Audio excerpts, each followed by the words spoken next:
This was unheard of at that time, and also so many of the swamis that were coming over at that time actually hadn't even touched these topics. So he had a very wide, broad-minded.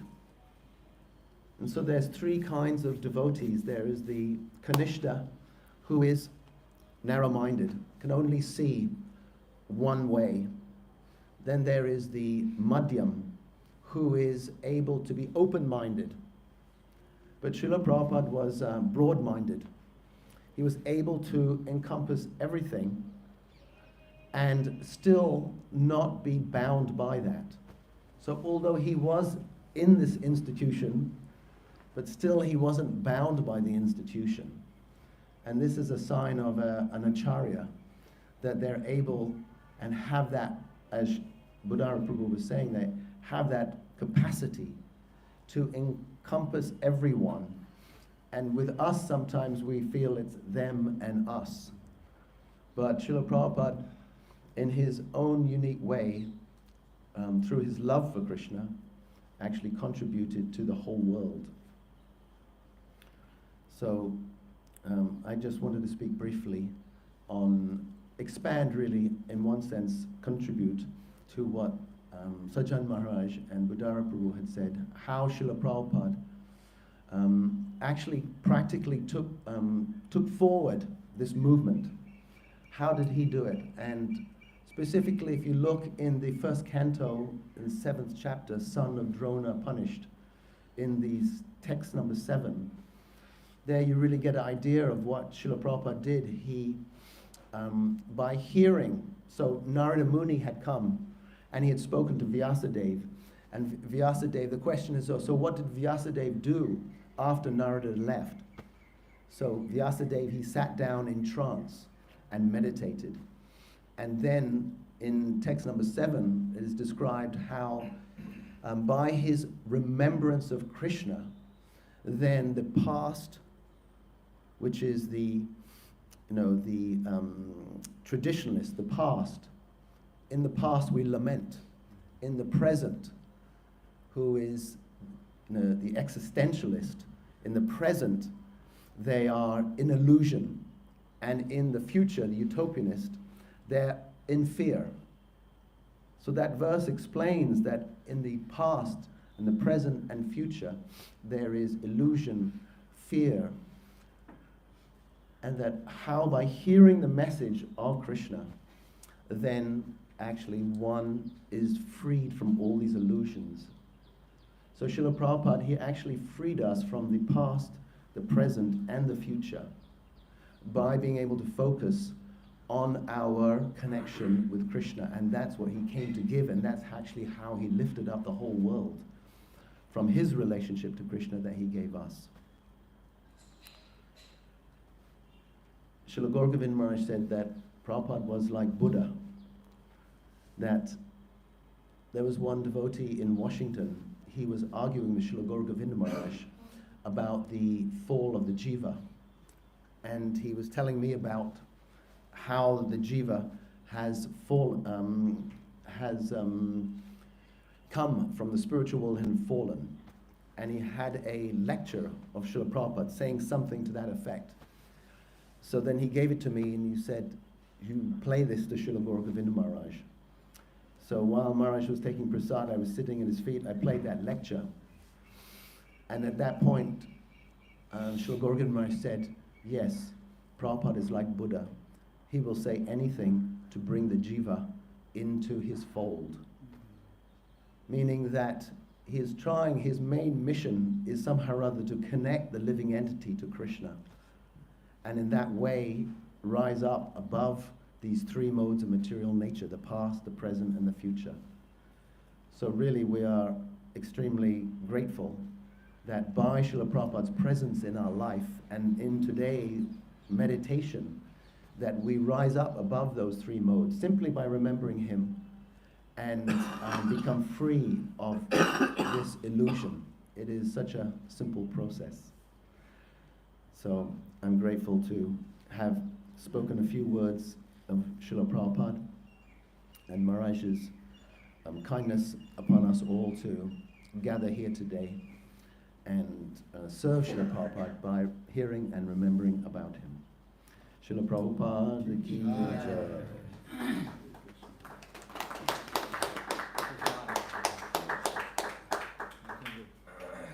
I'm wondering, Marge, since we heard so little from you yesterday, because it was late.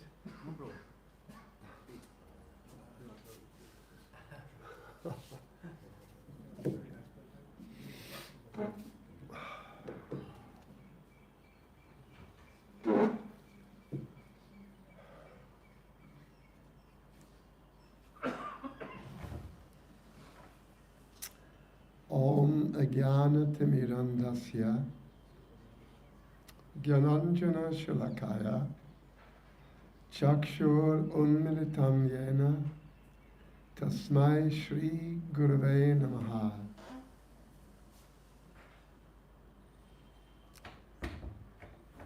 Namo Om Vishnu Padaya Krishna Prastaya Bhutale Srimati Bhaktivedanta Swamin iti namine. Namaste Saraswati Devi Gauravani Pracharne Nirvishesha Shunyavadi Paschatya Deshatarane. Jaya Shri Krishna Chaitanya Prabhu Nityananda Shri Advaita Gadadhar Srivasadi Gaura Bhaktivrinda. Hare Krishna, Krishna Krishna, Hare Hare, Hare Rama, Rama Rama, Hare Hare. I offer my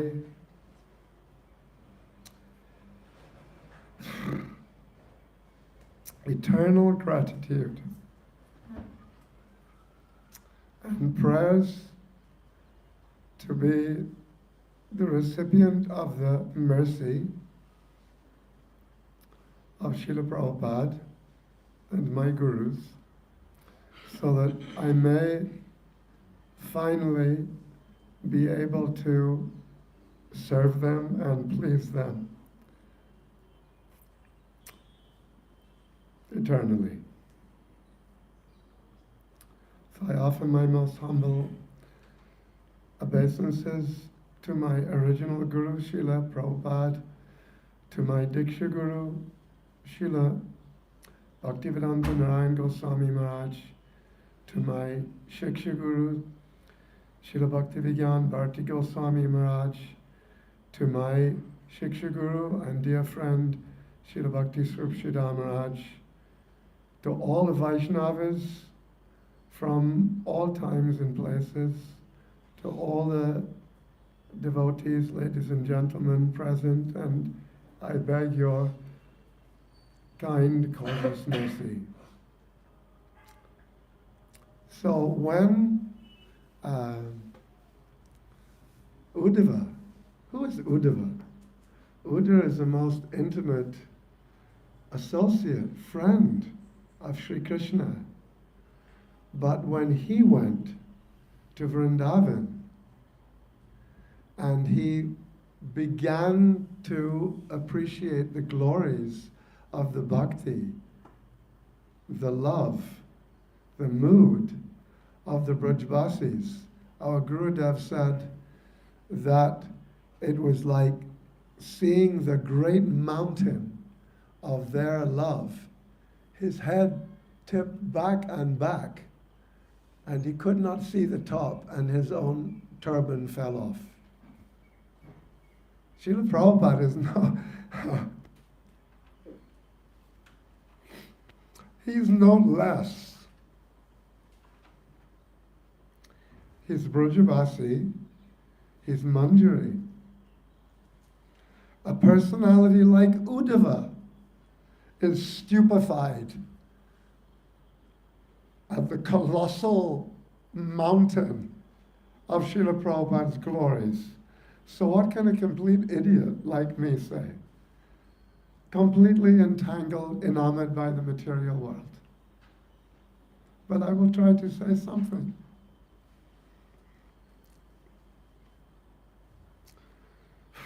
There's so many things to express our fortune.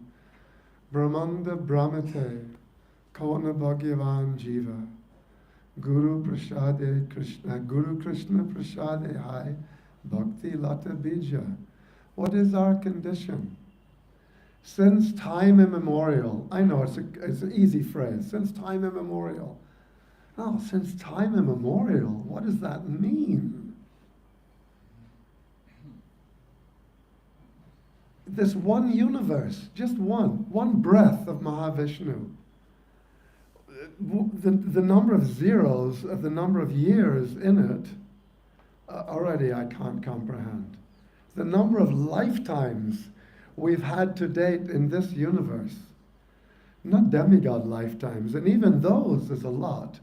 Bug lifetimes, you know. How many births have we had in this breath? How many breaths? It's been going on for eternity. It's like, so for eternity, we've been wandering in complete darkness. In prison, Durga, her realm, Durga's realm. Going from one birth and death and dream life, you know, my nest, my babies, the number of twigs I've collected, whatever species you're in, whatever your trip is, it's the same thing. Twigs, dollars, how many places the dog marks with urine, how many legal papers the billionaire has to show his all he owns. We're in complete darkness. It's not real. Ajnana timirandasya. The Guru has interrupted this insanity. How do we repay this?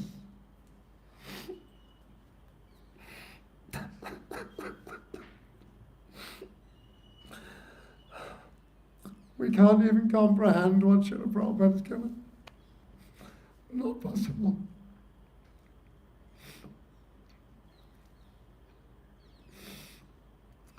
If it wasn't for Prabhupada, none of us.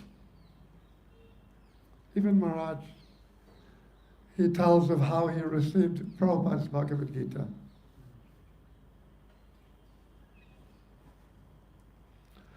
And Prabhupada didn't come in a big chariot surrounded by angels, and he came in such a humble manner. It's impossible to contemplate. To help us. He's completely changed everything.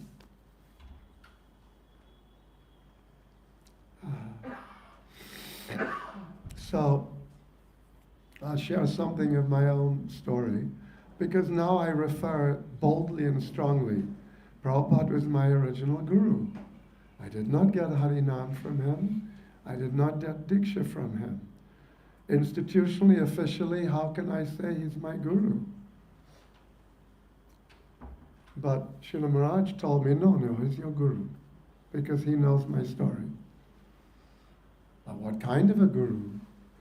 Well, I'll read a quick purport from Srila Prabhupada.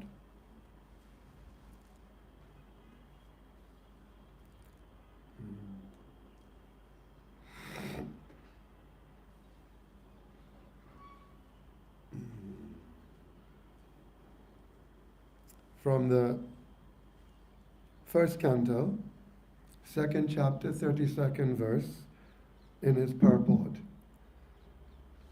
The Lord can be realized through the oral reception of the transcendental message. That is the only way to experience the transcendental subject. As fire is kindled from wood by another fire, the divine consciousness of man can similarly be kindled by another divine grace. His divine grace, the spiritual master, can kindle the spiritual fire from the wood-like living entity by imparting proper spiritual messages injected through the receptive ear. Therefore, one is required to approach the proper spiritual master with receptive ears only, and thus divine existence is gradually realized. Elsewhere, Prabhupada talks about how the spiritual master injects his own mood, his own consciousness into the heart of the listener, receptive listener. But the grace of Guru is not limited even by that receptive listener.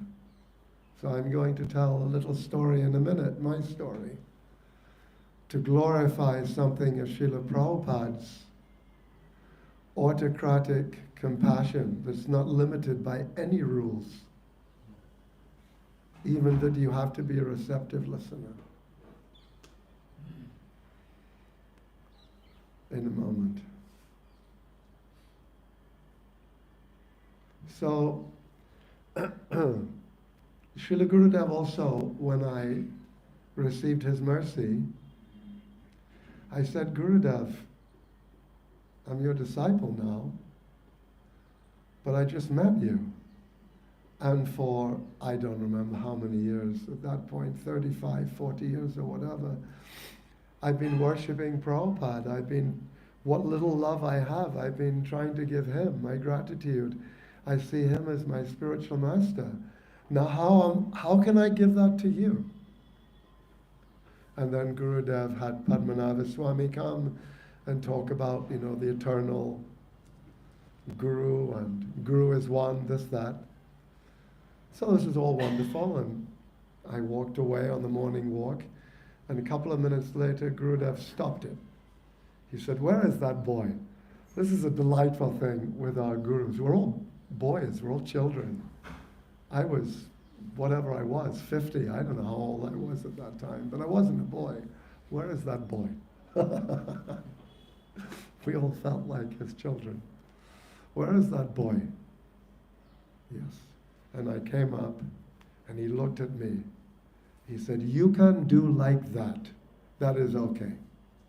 Meaning, yes, you worship Prabhupada. You continue. So an amazing thing was I got that validation, and as time goes on, I find Prabhupada's, my memory and appreciation of Prabhupada increasing.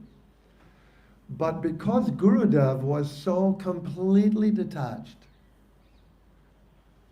so transcendental, so kind, in the very moment him saying that, I found my love automatically, spontaneously flowing to him too, at the same time. Gurudev and Prabhupada. So,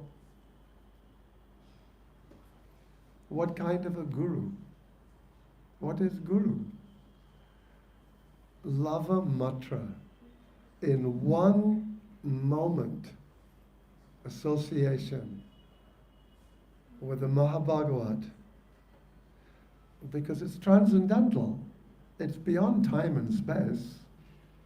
It's not even one moment. It's literally the instant you connect that such a person sees you. Right? Didn't Gurudev say, darshan, it's not you going to see Krishna. Prabhupada said the same thing.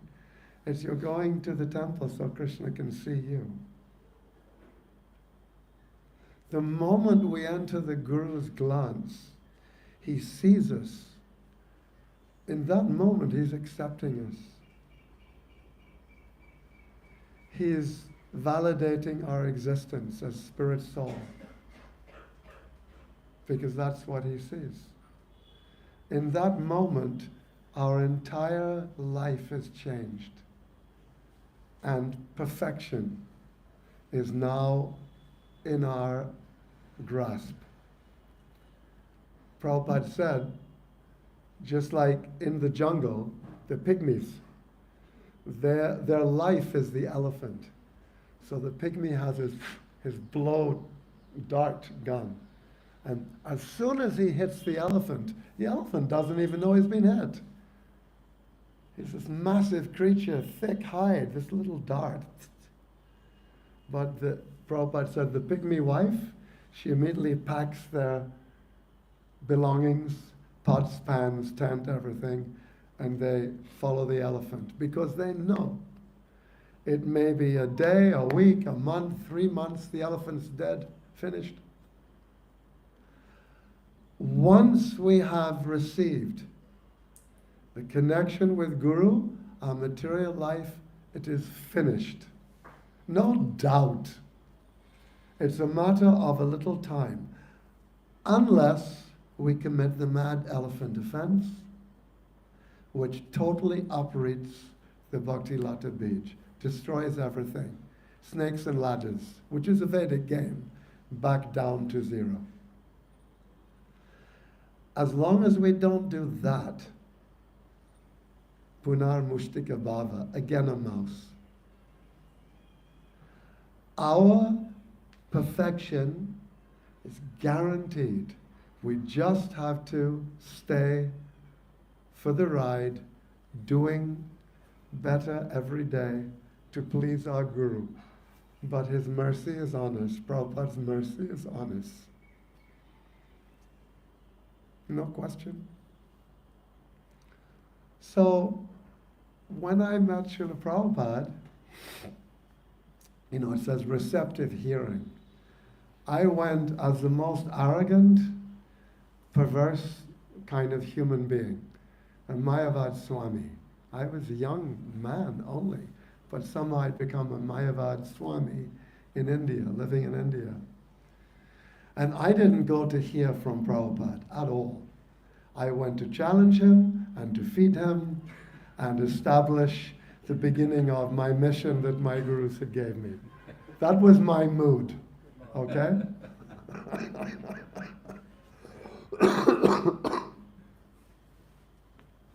And it was at the Kumbh Mela in 1977, and I was intoxicated by youth, complete delusion, arrogance, Mayavad teachings, and going over in my mind all the basic strong arguments to completely defeat what this Swami Prabhupada is saying. That God, this deity is God. This name is, come on, there's symbols. So you've got something to meditate on so that you can become absorbed in that, and when you succeed in your meditation, forget it, give it up, because it's all form. And form, we all know, has inside, outside, beginning, ending, Krishna, there we are, done. I just said, and you're saying that's God? No. So, I'm like that, going to the Hare Krishnas to begin my worldwide movement.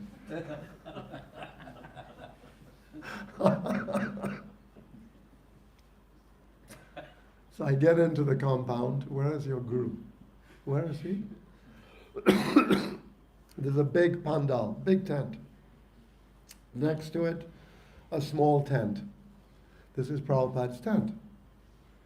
And I go and I open the tent door, and I don't know if it's just the nature of tents in India or if it was specifically for Prabhupada, because Prabhupada could have walked in like that.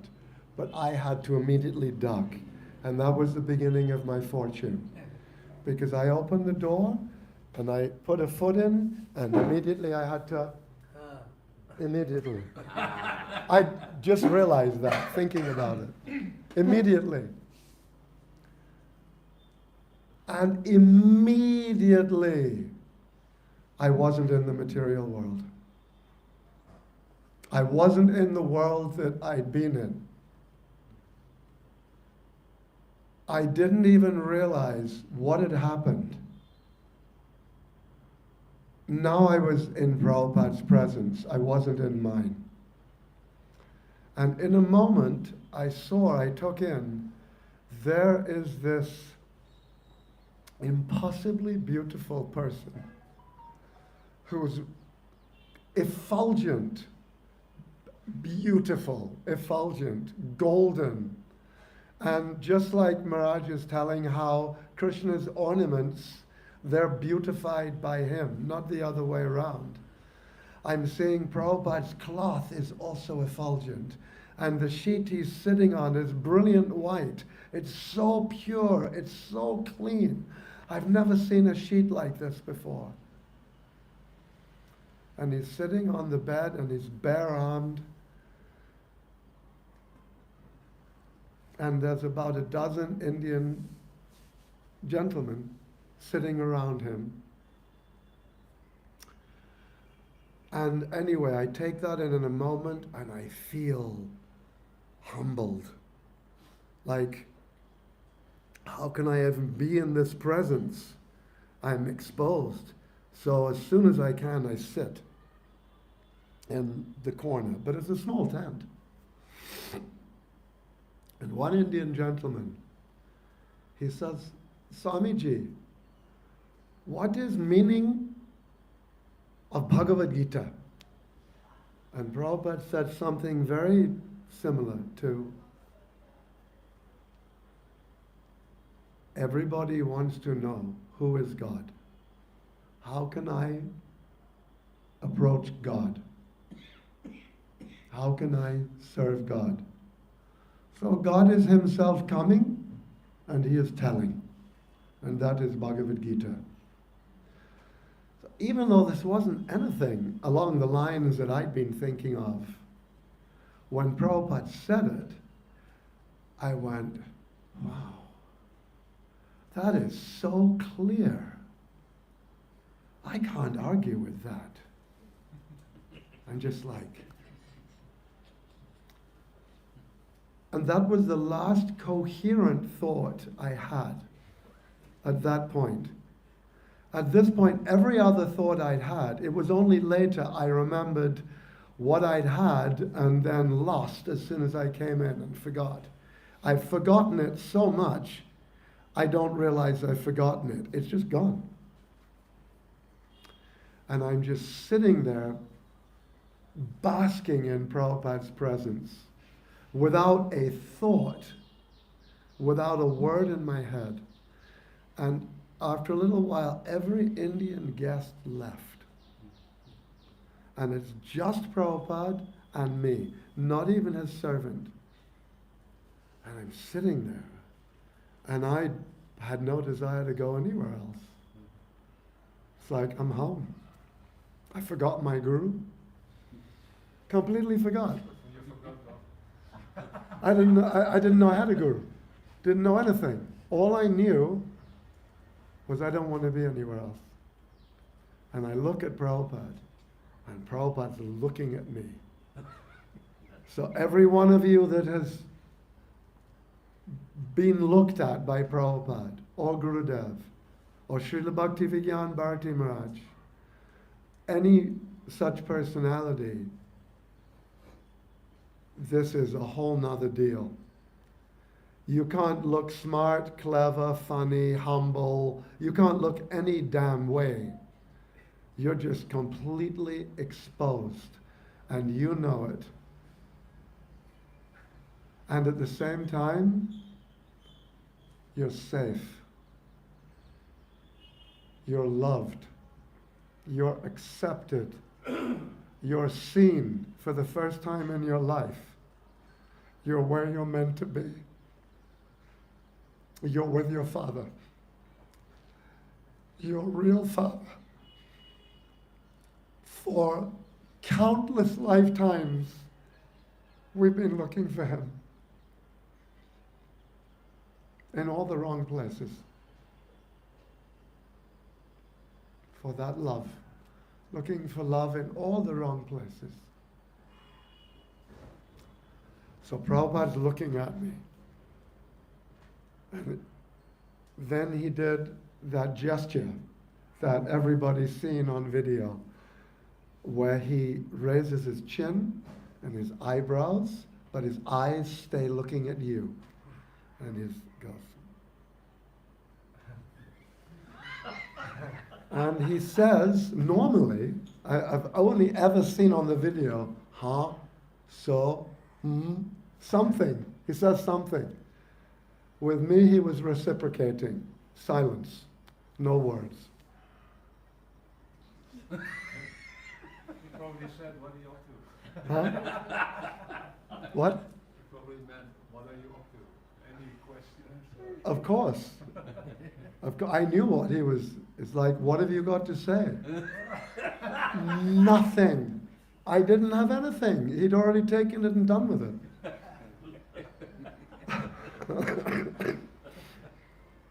He made me a receptacle for his mercy. I was not receptive. He made me his mercy.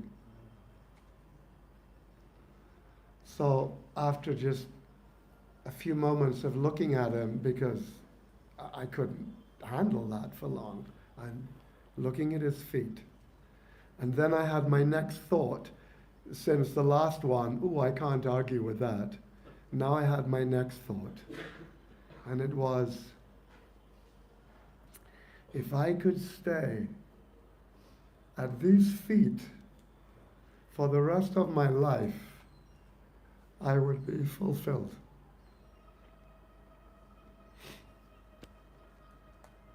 Of course, I've wandered all over the damn world since then, but I've never forgot him. He's never forgotten me. He brought Gurudev into my life. Now Gurudev's brought Maharaj into my life to encourage me and bless me and help me. However much I want to wander, he's always there. Always accepting. This is something we should know. By nature, we can't help. We're full of faults, and our biggest fault is to see the faults and look for faults in others. This is the biggest fault. This is our nature.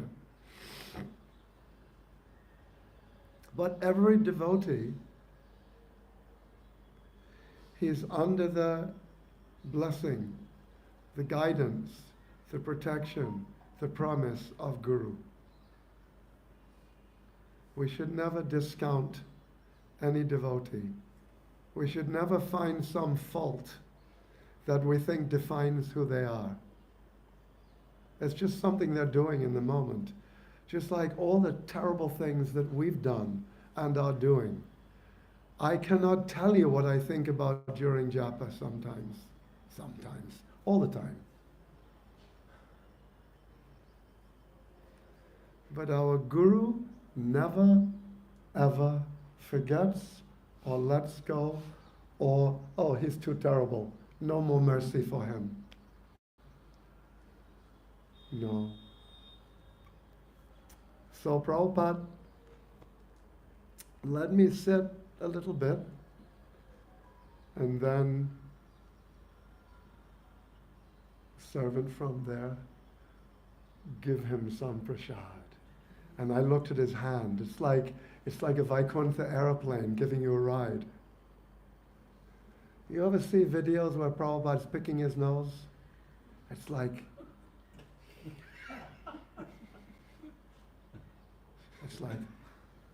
it's so beautiful.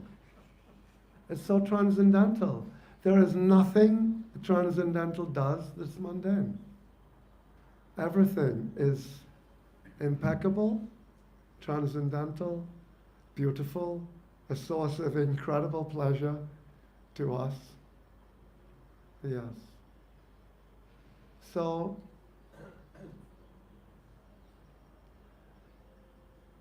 there's so many things I thought to say, but right now,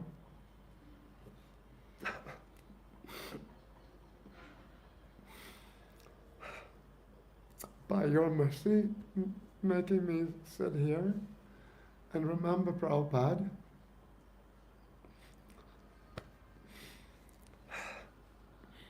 as much as I'm able to perceive it, I'm in his presence again.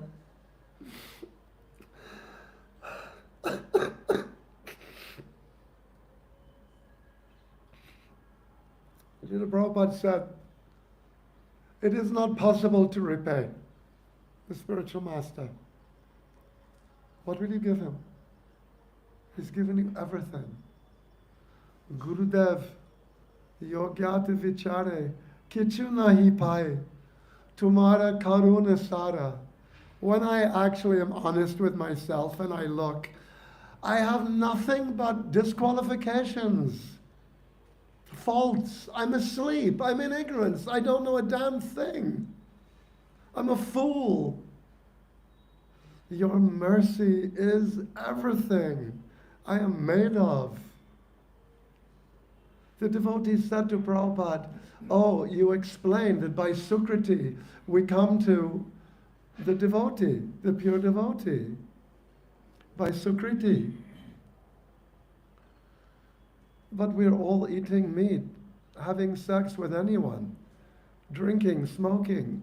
What is our Sukriti? Prabhupada said, I created your Sukriti. I gave you your Sukriti. So Prabhupada said, I will leave it with this.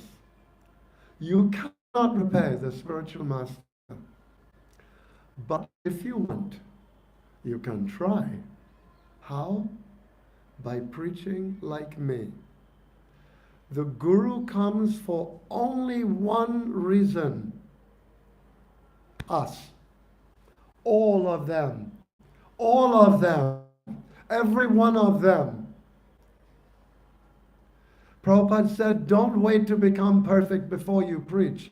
If you don't preach, how you will receive Mahaprabhu Nityananda's mercy? Become perfect.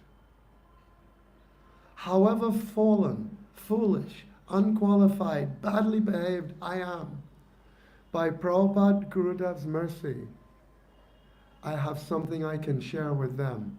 All of them. They are suffering. They have no idea. We know.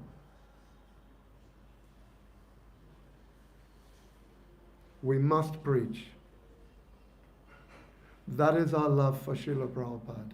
If we are not preaching, if we have no compassion for all these souls, every day we meet so many, in a restaurant, a taxi driver, every day we have unlimited opportunities.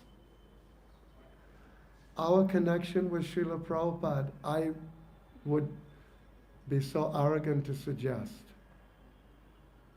is that we try to give a tiny drop of his compassion to everyone we meet. And in that way, our gurus will be very happy with us, and their kripa continues to pour. Vancha kalpatarubhyascha kripa sindhubhya evacha patitanam pavanebhyo vaishnavebhyo namo namah.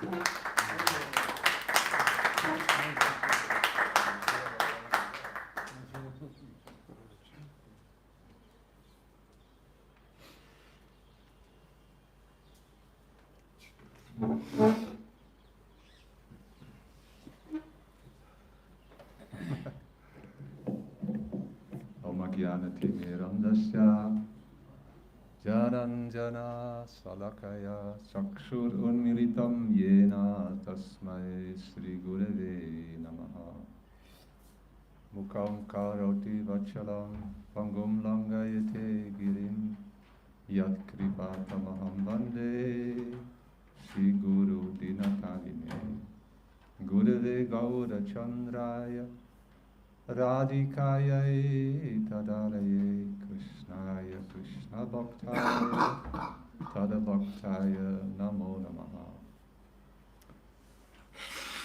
Today I am very happy that all of you are here. I could not imagine that will happen one day. But the mercy of Srila Prabhupada, we are assembled here. This place is a very sacred place. It is within Vrindavan. And in Vrindavan, there are many places. And they are very valuable, and many deep secrets are there. So this place also where we are situated here, with this physical form, we are very close to Srila Bhaktivedanta Swami Prabhupada's Samadhi Mandir. So offering my Dandavat Pranams. First to my beloved Gurudev, Srila Bhaktivedanta Narayan Goswami Maharaj, then to Srila Bhaktivedanta Swami Prabhupada, all our Rupanuga Guru Varga. I get it in that.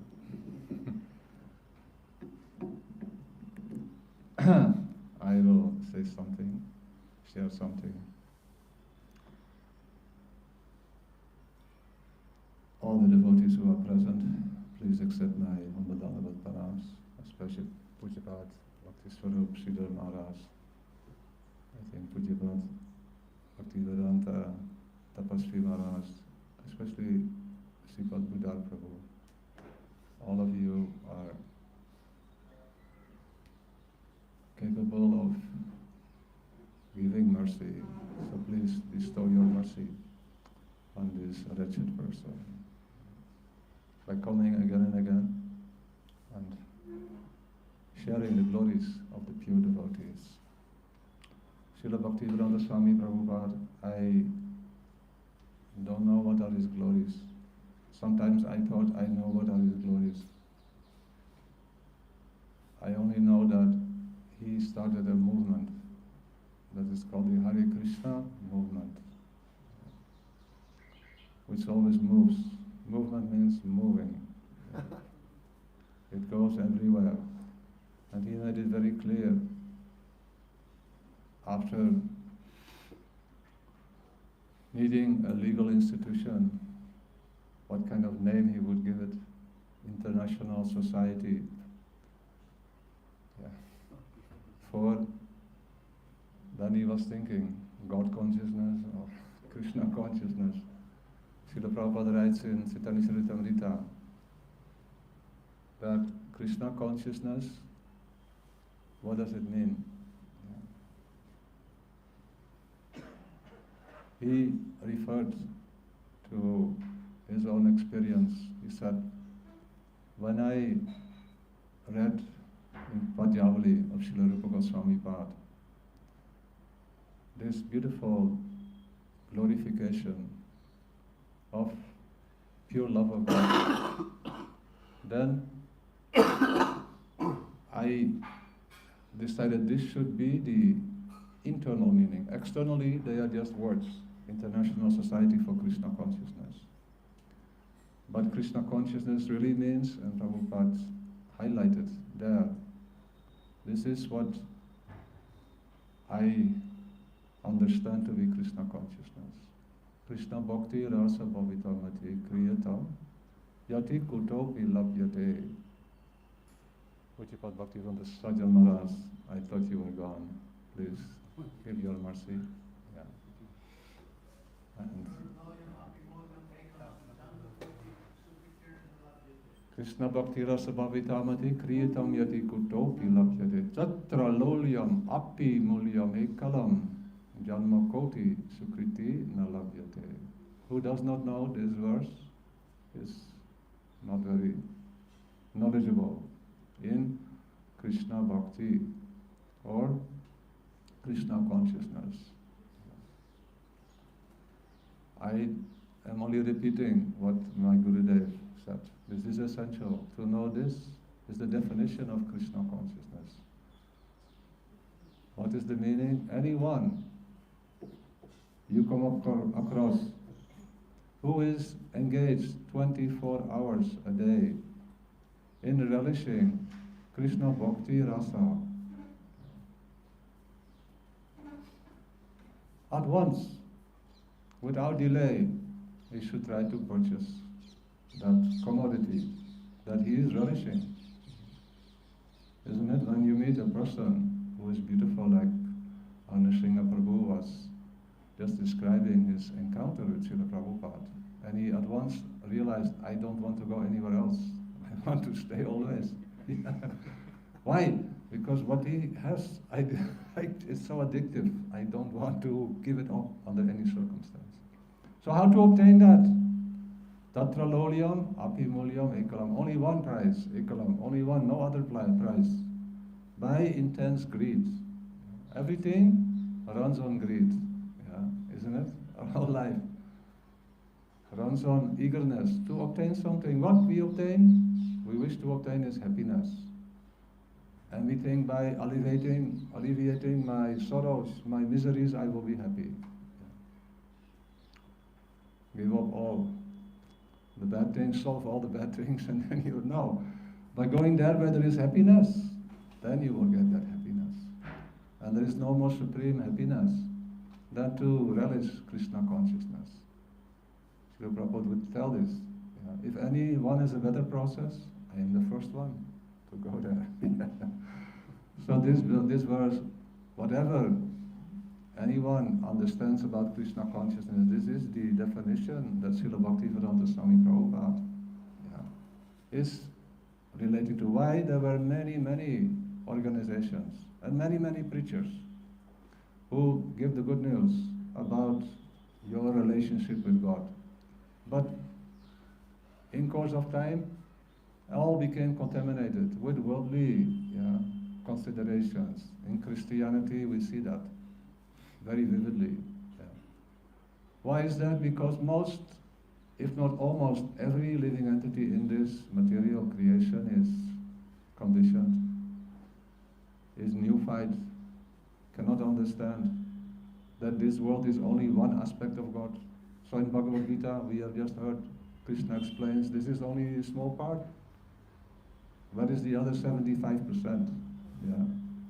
Who becomes interested in that? If you cannot enter that area, then what is the use of my existence? Because we belong there. We are hearing Jivira Surabhai, Krishna Nityadas. We are eternally servants of Sri Krishna.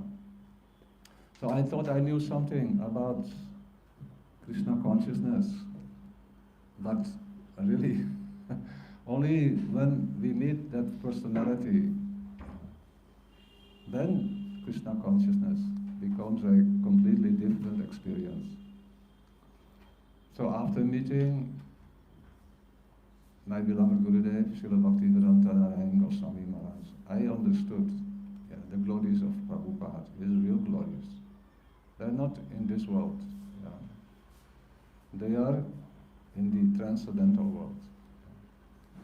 And that is where he wants to bring everyone back to Godhead. What is the meaning of back to Godhead? Very deep. So I saw this book, Buddhara Prabhu received this book, and I was so happy to see this book. It is a beautiful book. The title is called, and this is the words of Srila Bhaktivedanta Swami Prabhupada, Krishna will also kiss you. Can you believe that? In the early years of the Hare-Krishna movement in the Western countries, Srila Prabhupada, he spoke very beautifully. I just read a few quotations.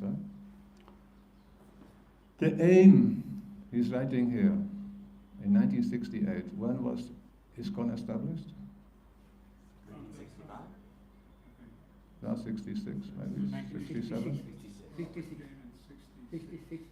So he spoke this in 1968. Be attentive. The aim of this Krishna consciousness movement, he says. He doesn't say ISKCON. He says clearly, movement, like Buddha Prabhu highlighted. We are part of the Chaitanya tree. We should not cut off ourselves from the Chaitanya tree. But everything starts with Prabhupada. Which Prabhupada? The American Prabhupada. Before America, Prabhupada did not exist. He has no history, he has no relationships. His creation was in America. No, that is our short-sightedness, our limited perception. We should see that Srila Prabhupada is eternal, resident. It started when he took birth, when he appeared in this world, on the day after Sri Krishna Janamastami, on Srinam. And he grew up, his father, Gaur Mahandey, he is an ideal Vaishnava, always inviting sadhus and requesting them, please bless this small boy, that he should become Srimati Radharani's servant. It was the desire of his father.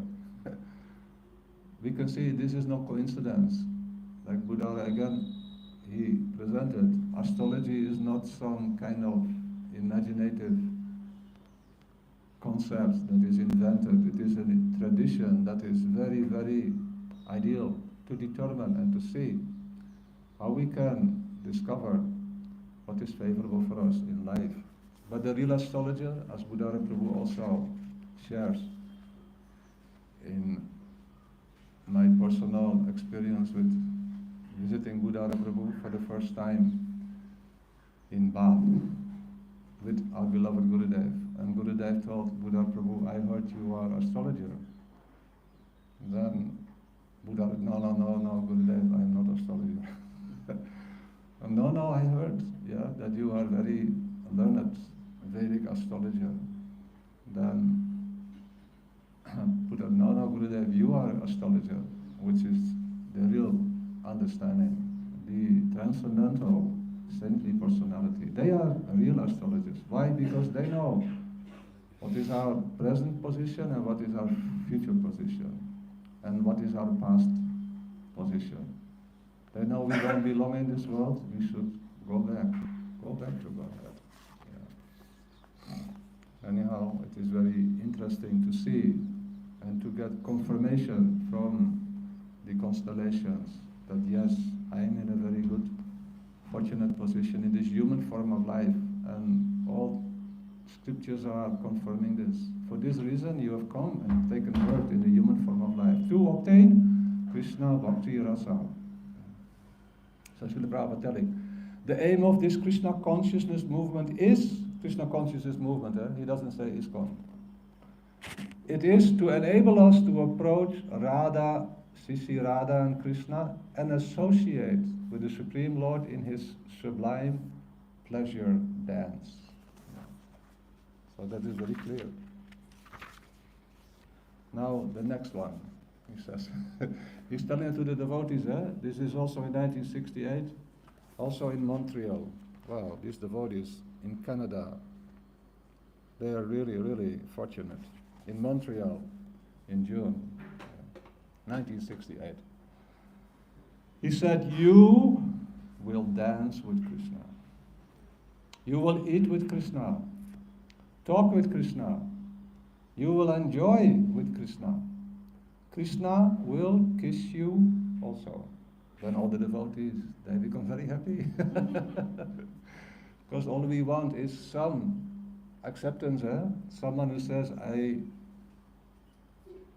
really love you. Please, stay with me forever. That is Sri Gurudev giving this beautiful message. That is preaching. Krishna is very kind to everyone, Srila Prabhupada says. Either you love him as a lover, either you love him as your son, either you love him as your friend, or you love him as your master. In whichever way you like, you can love. And Krishna will respond. So clear. So I'm very happy when I receive such, because sometimes we think, does nobody get it? This is our aim and object. And this is Krishna Bhakti Rasa. This is the happiness that we experience and relish when we act within our eternal identity, our spiritually perfected form. And for this reason, we have received their association to enter that area. Another example, I am only repeating what I have received from my beloved Gurudev, and by realizing, practicing something, I can become like fascinated with this and nothing else, more and more. Although material nature is always present and I'm not liberated soul, but I feel this is the most beautiful fascination. Everyone wants to be fascinated, isn't it, in life? And if there is not such a thing that can occupy your whole energy, you cannot really improve much. You'll go always left and right. So Srila Bhaktivedanta Swami Prabhupada, one of the first books he published, Nectar of Instruction, yeah, and distributed. And he says in the introduction, we are all Rupanuga, followers of Sri Rupa Goswami Pad. Then and there, in the beautiful teachings of Rupa Goswami Pad, in Nectar of Instruction, we arrive at the essence of all advice. And even Gurudev said this, if you don't know this definition, the essence of all advice, you cannot be a proper follower of Srila Prabhupada. Or so we are in school, in the school of bhakti. So Malati Didi, you remember the essence of all advice? No, Jagvinda Prabhu. Yes.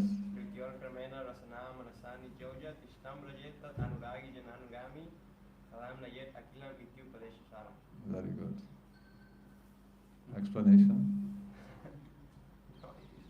Tanama rupa charitari sukirtanano smrityo kramena rastanama nasriniyo tistan braje, always reside in Braj. Tistan braje. Vrindavan. By physical or by mind and heart. Best is the three of them.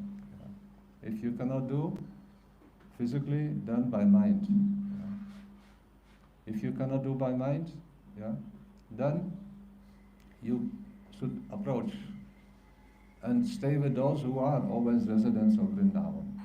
That is the meaning of Krishna Bhakti Rasa. Associate with those who are absorbed 24 hours a day in the rasa, the Bhakti Rasa, Krishna Bhakti Rasa. Nikunya, you know? Ratikiri Side. Siradika Madhava Yorapara. Who is telling this? We are reciting every day. So Guru is telling, reside there where your spiritual master is. If your spiritual master is not of that qualification, then pray that you can meet such a great saint. That is the essence of Guru Tattva, to come in that association of the complete spiritual master. If he is not a servant or a maid servant, Srimati Radharani, he is not complete, incomplete. Yeah. Not my words, these are the words of my Gurudev. And he adamantly came to establish this glory of Srila Bhaktivedanta Swami Prabhupada. So here, Tistan Braje, reside in Vrindavan and engage in the process that will revive our real identity, to glorify the names, forms, qualities, pastimes, the dhams, associates of Sri Krishna in Vrindavan. Essence of all advice, and be there in Anugatya. Don't be independent.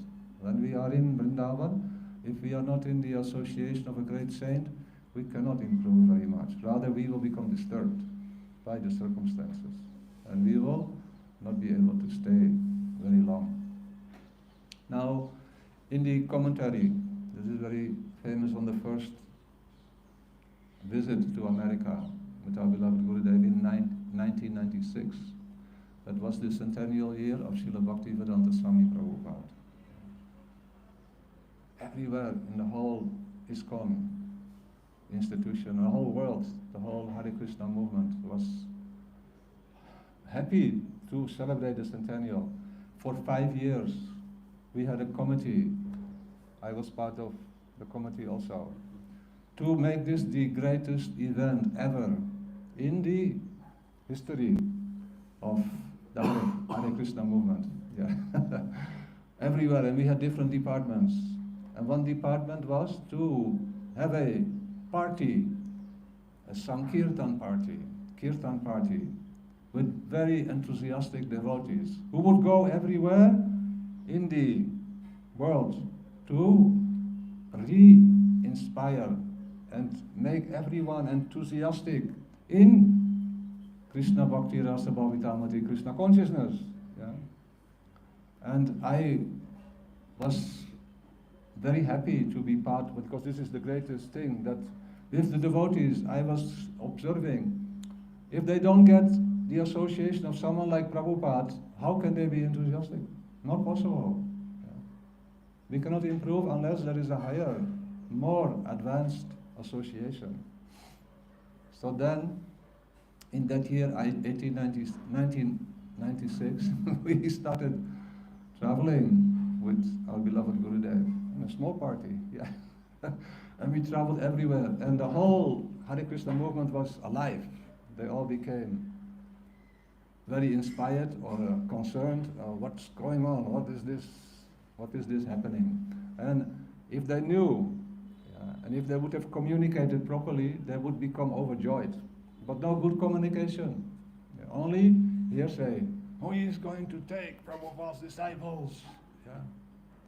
And before we started this journey, which was like the greatest joy of my life, to be with a pure devotee who knows Prabhupada, not only from a distance, but who is intimately connected with Prabhupada, who has here in Sri Vrindavan Dham performed the Samadhi ceremony. Anyone who is performing Samadhi ceremony is not ordinary. This is not a ritual. You can classify it as a ritual, but that is your own, limited perception. It is the proof that this Vaishnava who is engaged in the performance of the Samadhi ceremony, they are actually, properly in the line of that great personality. And Prabhupada requested Srila Gurudev to do that. So here we are in Vrindavan Dham. And we are with Srila Bhaktivedanta Narayan Goswami Maharaj, who was like glorified by the ISKCON leaders from the early 90s up till 96. Then majority vote stopped that, but that was our chance, now our chance. And I told the ISKCON leaders, I'm so thankful to you. I told Tamal Krishna Maharaj, Burija, and Damodar Maharaj, and Bibi Govinda Maharaj, thank you so much for giving us this opportunity to now spread the real glories of Prabhupada everywhere in the world. They could have done it, but they gave the service. I said, you give the service to us. After I met them several times, I said, thank you so much for allowing to assist, and I pray that again we can do something like that.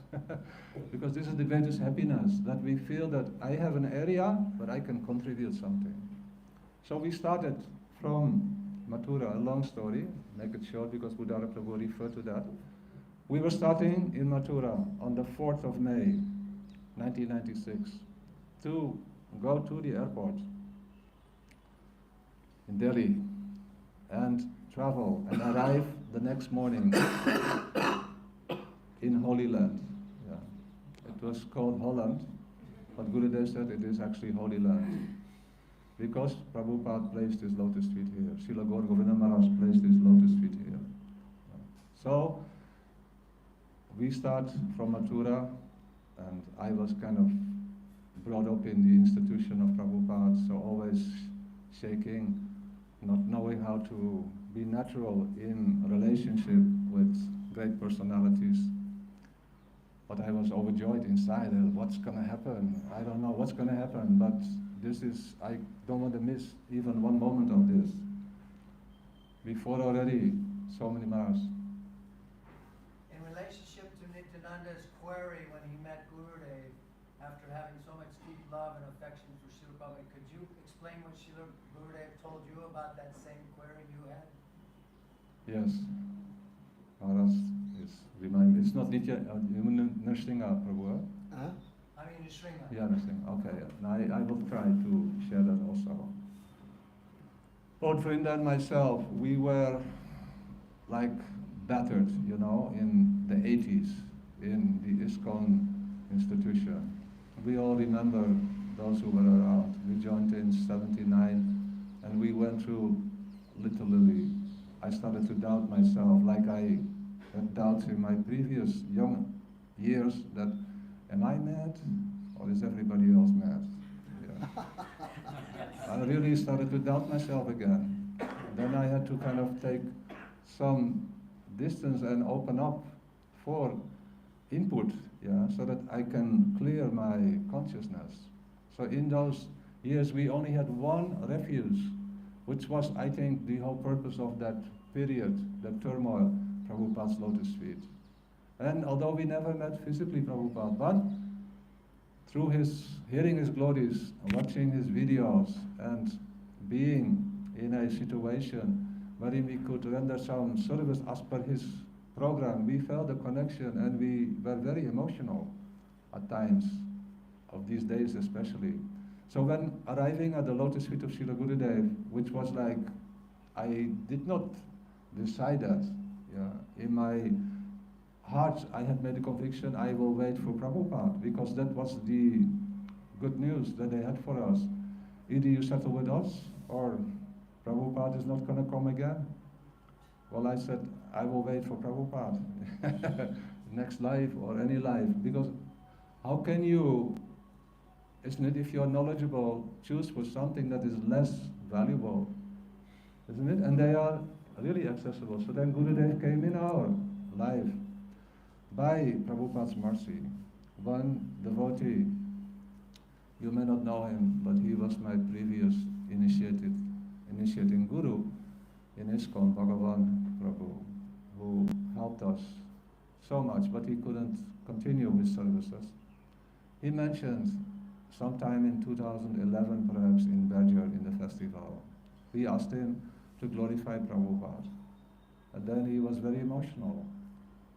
He had also a very, and he still has a very close relationship with our Gurudev, because all his siblings, they took shelter with Gurudev. So he also took shelter. And he mentioned that the greatest gift that Srila Prabhupada has given us is Srila Bhaktivedanta Narayan Goswami Maharaj. Why? Because so much intimacy, which none of us knew. We thought before 1966, well, Prabhupada, we only knew him from 1966 when he arrived in America.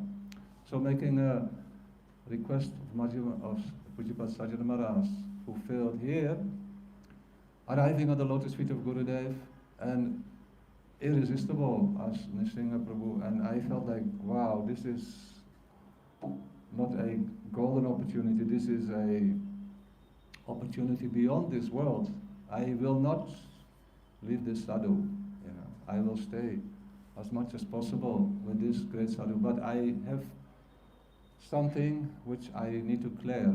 When we come in front of the spiritual master, we should clear all our doubts. So how that process went, it will take some time to explain, but the conclusion was, after Gurudev accepted me as his student, then I asked him, I have one doubt, one question. This is, I have given my heart to Srila Bhaktivedanta Swami Prabhupada.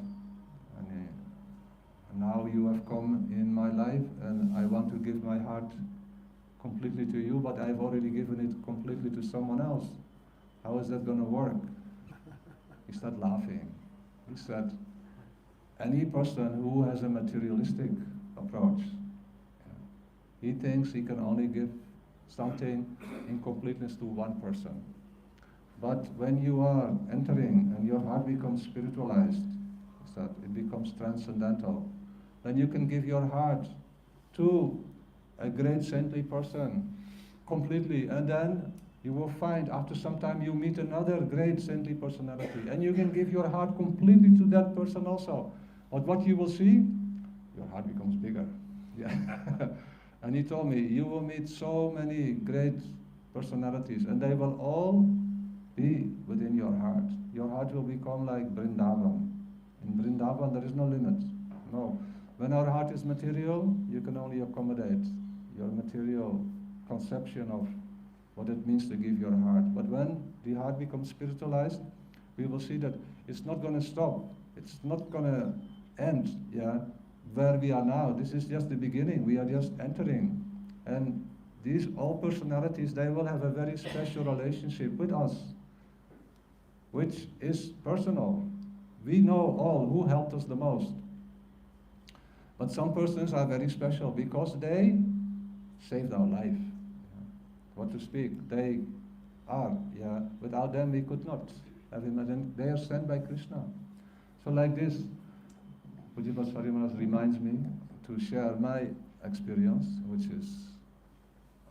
was directed towards me as a person. And then Gurudev told me, never ever you should think that you will go anywhere, always you stay with me. So that was in 1993. And then I started to work on that, because I like to observe and digest and process. And then we ended up now 1996. Here I am with Srila Gurudev, Uchipat, Madhav Maharaj, that time now being Krishna, Brahmachari. The car came from Delhi. Gurudev has no car. His disciple came, picked us up. After prasadam, we went in the car, lunch prasadam, to Delhi airport. Then Gurudev told me, you sit in the front of the car. Yeah. I think there must be some joke. So I look at Madhav Maharaj, and he nodded, yes, you go in the front. Then I thought, Gurudev, this is for the most important passenger, the front seat. Now he said, I will sit in the back. You want a big body, you sit in the, okay. I sit in the front, and we go, and we arrive at the highway, Agra, Delhi highway. And then I look behind, and there is Gurudev sleeping on the lap of Madhav Maharaj. Yeah. And I was so charmed. Now I understand why he wants to be in the back. Then after 20, 30 minutes, Gurudev sit up, and then he said to me, listen, why are we going to Western countries? And I learned this very important principle, which is not easy to apply in our life. That before we do anything, and we are in company of others, we should check in first. Why are we going today on parikrama? What is your expectation, your expectation? And then consolidate with each other, that this is now very clear to everyone. This is why we are moving in this direction. So from Gurudev, so many subtle teachings were there, that before we undertake anything, whether it is waking up in the morning and doing something, knowing that today something will come. Otherwise you make a rash decision and you eliminate everyone who wants to support you. Yeah. I will decide this is what I'm going to do. I'm not going to listen to anyone because I must do this. But if we carefully consider who is with me in the journey, who really is concerned for me. So Gurudev checking, why are we going to Western countries now? He said. And he asked me, he asked Madhav Maharaj, he said, to preach the glories of pure Krishna. No, he said, we are going for 4 reasons, he said. The first reason, he said, we will visit all the places where Srila Bhaktivedanta Swami Prabhupada has placed his lotus feet. I will do Dandavat Pranams there, he said, and smear the dust of his lotus feet all over my body, he said. Why? Because without the mercy of Srila Bhaktivedanta Swami Prabhupada, no one can be successful at distributing the pure conceptions of bhakti coming in the line of Sri Chaitanya Mahaprabhu. He showed very clearly the principle of anugatya. And of course, the relationship with Srila Prabhupada is not any ordinary relationship.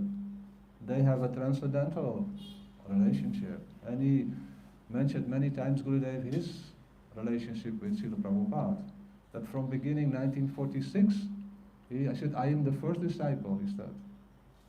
Shiksha, whatever, but it is not limited. Diksha is not meant, oh, I only have one guru. We can have many gurus. And Gurudev said, when I read, Gurudev said, for the first time the teachings of Srila Vishwanath Chakravarti Thakur, I accepted him in my heart as my Siksha Guru, and I never ever leave him, he said.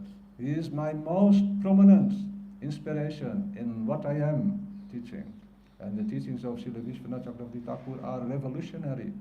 Without him, there would not be any proper appreciation of the Madhava Gaudiya Vaishnava Sampradaya. Not to speak his expertise in Ras.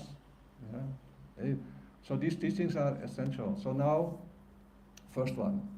The second one. Wherever we go, we will honor all the devotees who are having any responsibility there. We will go to America. If we go to Houston, we will honor and respect the GBC of Houston. Whether they respect us or not, we will respect them. Wherever we go in the world, visiting Prabhupada's places, and believe it or not, we had so much fun going to all these places. And Gurudev never disrespecting anyone.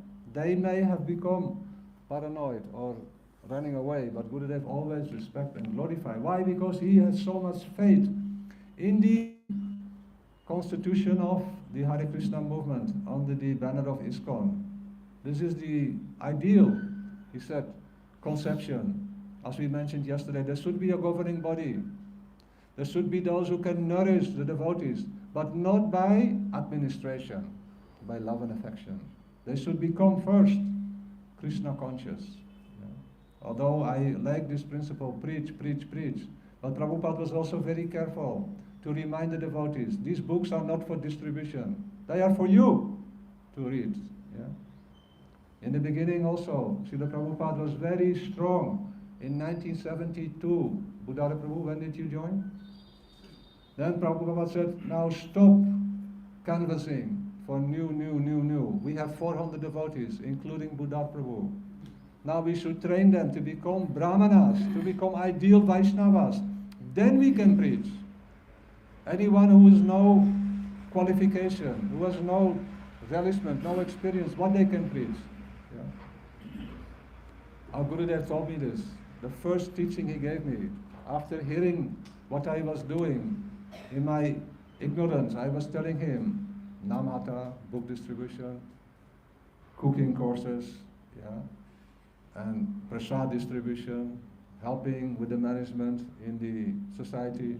He said, first you become Krishna conscious, he said. Then you help others. The principle is presented in our scriptures again and again. Otherwise we will drown in this material ocean.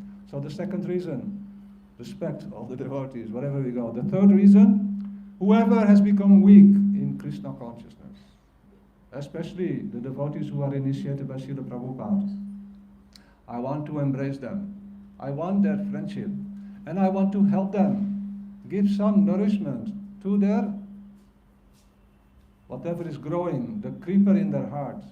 And we see the example, Buddhar Prabhu, Pujipat Sajjan Maharaj, what to speak, Shamarani, yeah. She can do everything. Gurudev was so proud. He said, my daughters, they're more powerful than my sons, he said.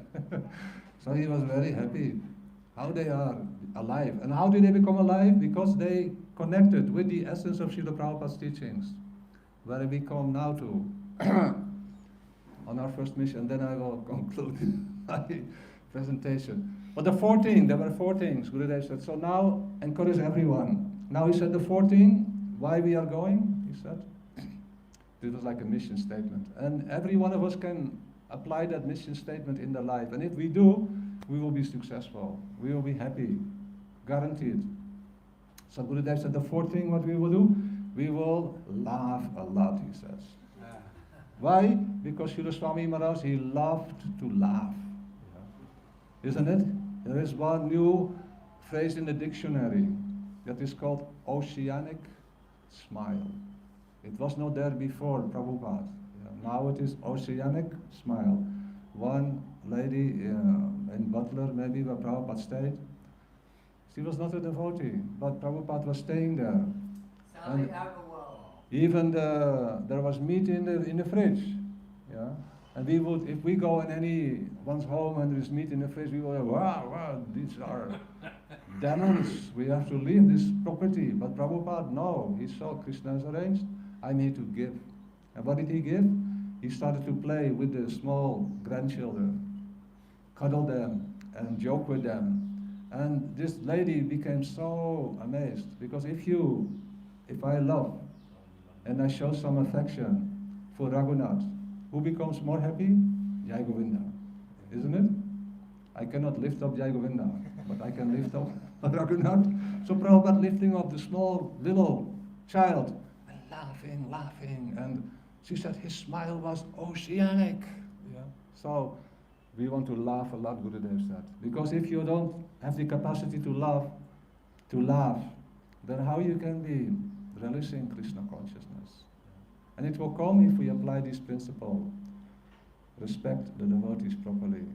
Take the dust from their lotus feet, these great Mahapurushas, and try to encourage according to your capacity. That is the real meaning of preaching. According to our capacity, we can give the message. But it should go in this area where these great souls are situated. So now we arrive again in 1996. Go to the airport. So this was like very nice checking in before you do anything. If you don't check in, you just rush and everybody is, you feel no good unity, no good harmony. It is good to check in. We learned that from Gurudev. Every morning I was with him. He would check in after the morning walk or during the morning walk. What's going to happen today? What are we going to do? What is your opinion? He was so generous. He would always ask us, and we knew already he's going to do it. But anyway, and sometimes he would take our suggestion. Yeah. Sometimes devotees complained. They came to our Gurudev, senior devotees, Prabhupada disciples, who joined Gurudev's movement in glorifying Prabhupada.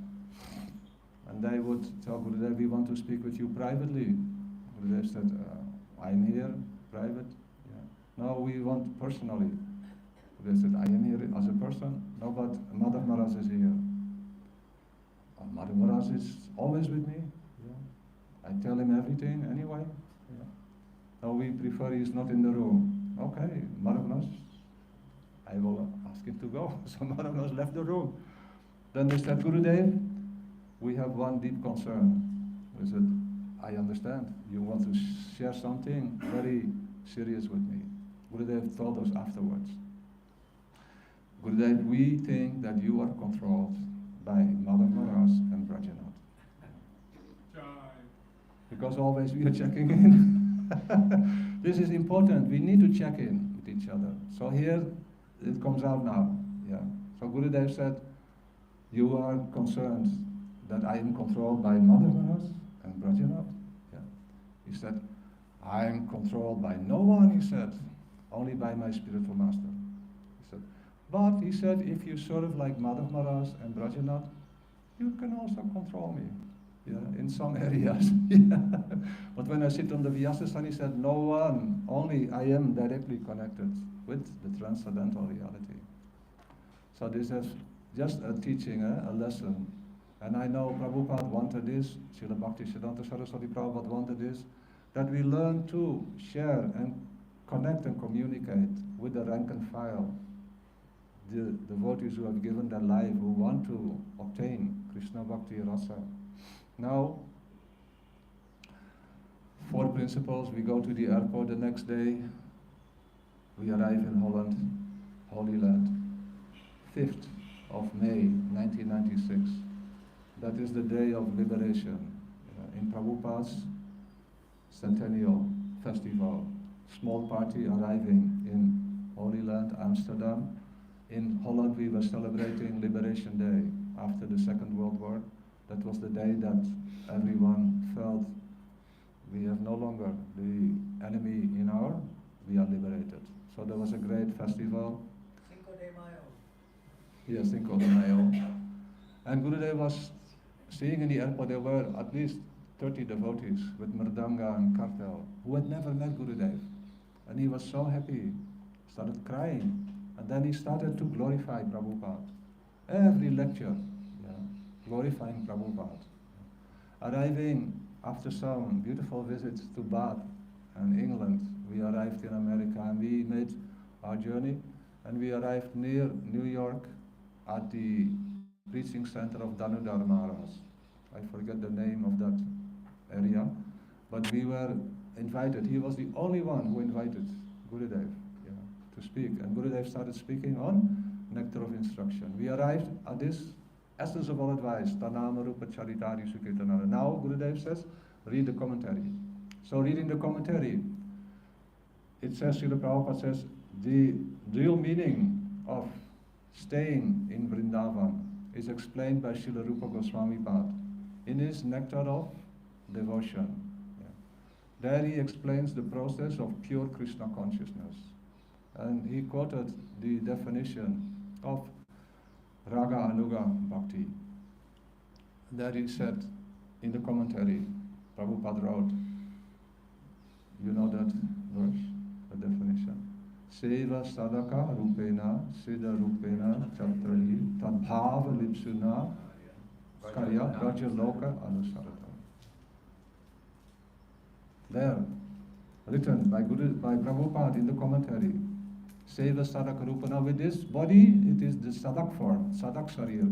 We should follow those who are the eternal residents of Vrindavan in their sadak sharir, how they practice bhakti. We should also with this body practice bhakti. And siddha rupena chatrahi, by our internally perfected spiritual identity, we should follow the same residents of Vrindavan in their spiritually perfected form.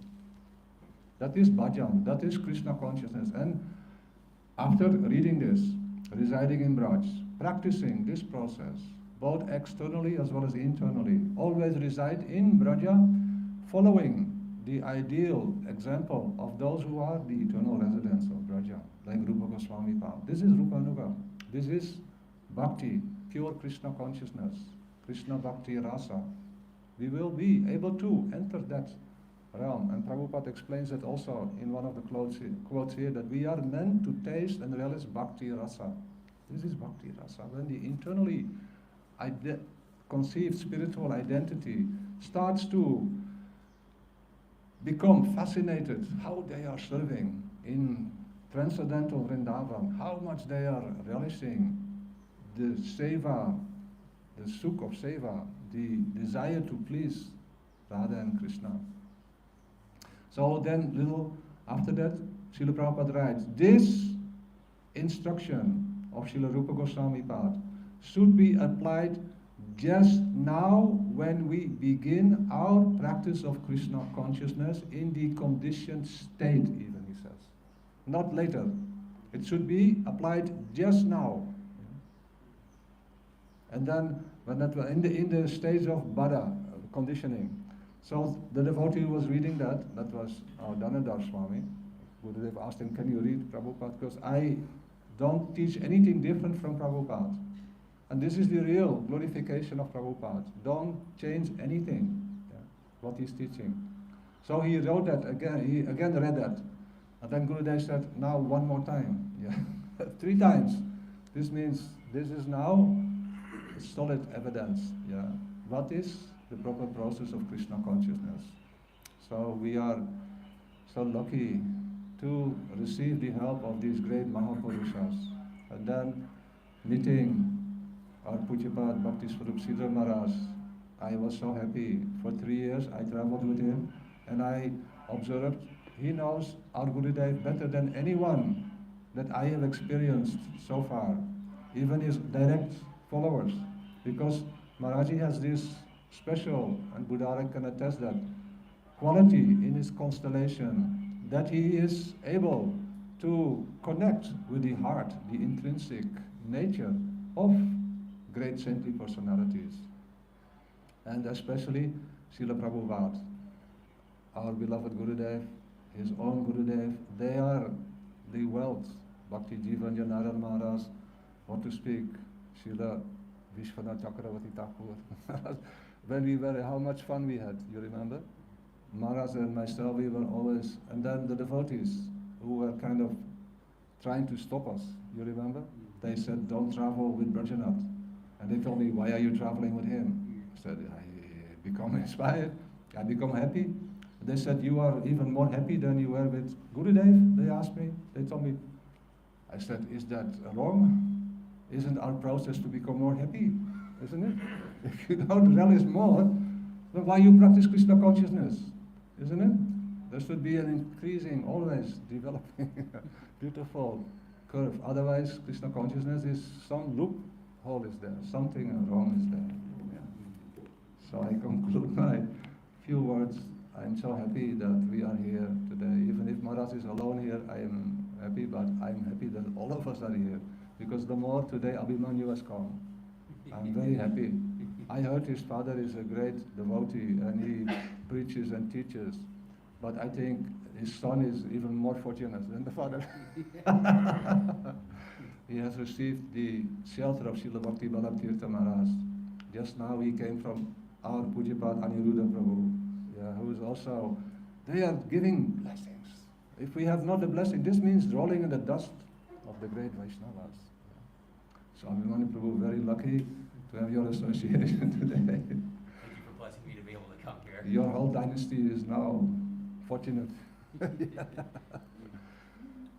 So Srila Bhaktivedanta Swami Prabhupada ki jai. Tirubhav Mahamahotsav Srila Bhaktivedanta Swami Prabhupada ki jai. Srila Gurudev ki jai. Sri Rupananda Guru Varga ki jai. Anand Koti Vaishnava Vrinda ki jai. Nitai Gaur Premanande. I know all of you can speak. I know that. I get complaints, Prajanath, you're organizing this, but why don't you ask the ladies to speak?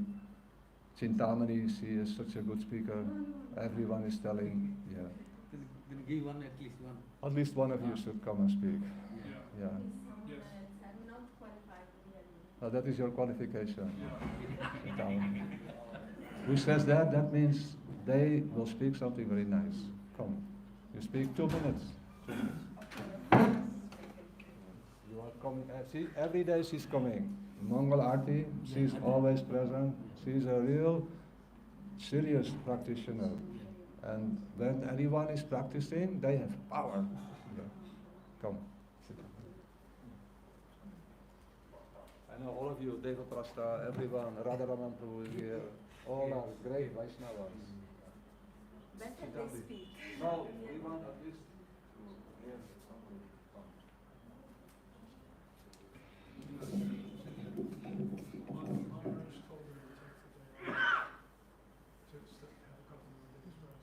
Hare Krishna. Only one thing I can tell in front of you all. Hare Krishna, Krishna Krishna, Hare Hare. Hare Ram, Ram Ram, Hare Hare. Vancha kalpadakubhyacha kipasindubhya patitanam pavanebhyo vaishnavebhyo namo namaha.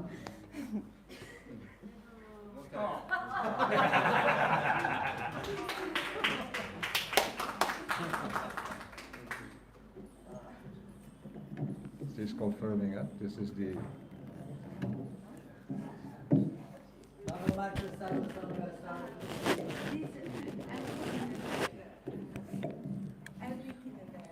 Everything is in the Mahabharata.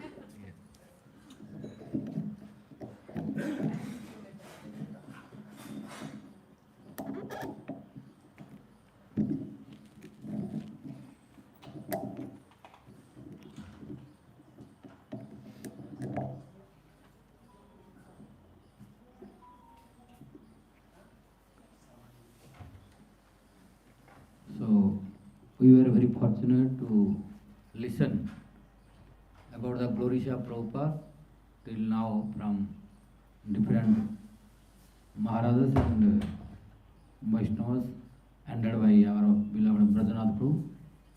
We were releasing the sweet glories of Prabhupada. But now is time already 10:20. How long will continue, Brajanath Prabhu? We have today we have no lunch, so we can continue. No lunch. No lunch is arranged by all the devotees Oh. outside. Outside? Radhikunj, Mhm. in Gopinath Okay. Bhavan, Okay. ISKCON, they Okay. arrange Okay. lunch for everyone. But breakfast will be there. Okay. So what time will stop? You speak to your heart's content. Huh? Half an hour? Or, Yeah, 20, at least half an hour. or 20 minutes better? Or they become 11? Okay. So, no, what do you want to say? Just came in. Huh? Oh, taking the cloth. Little off, because I have to like.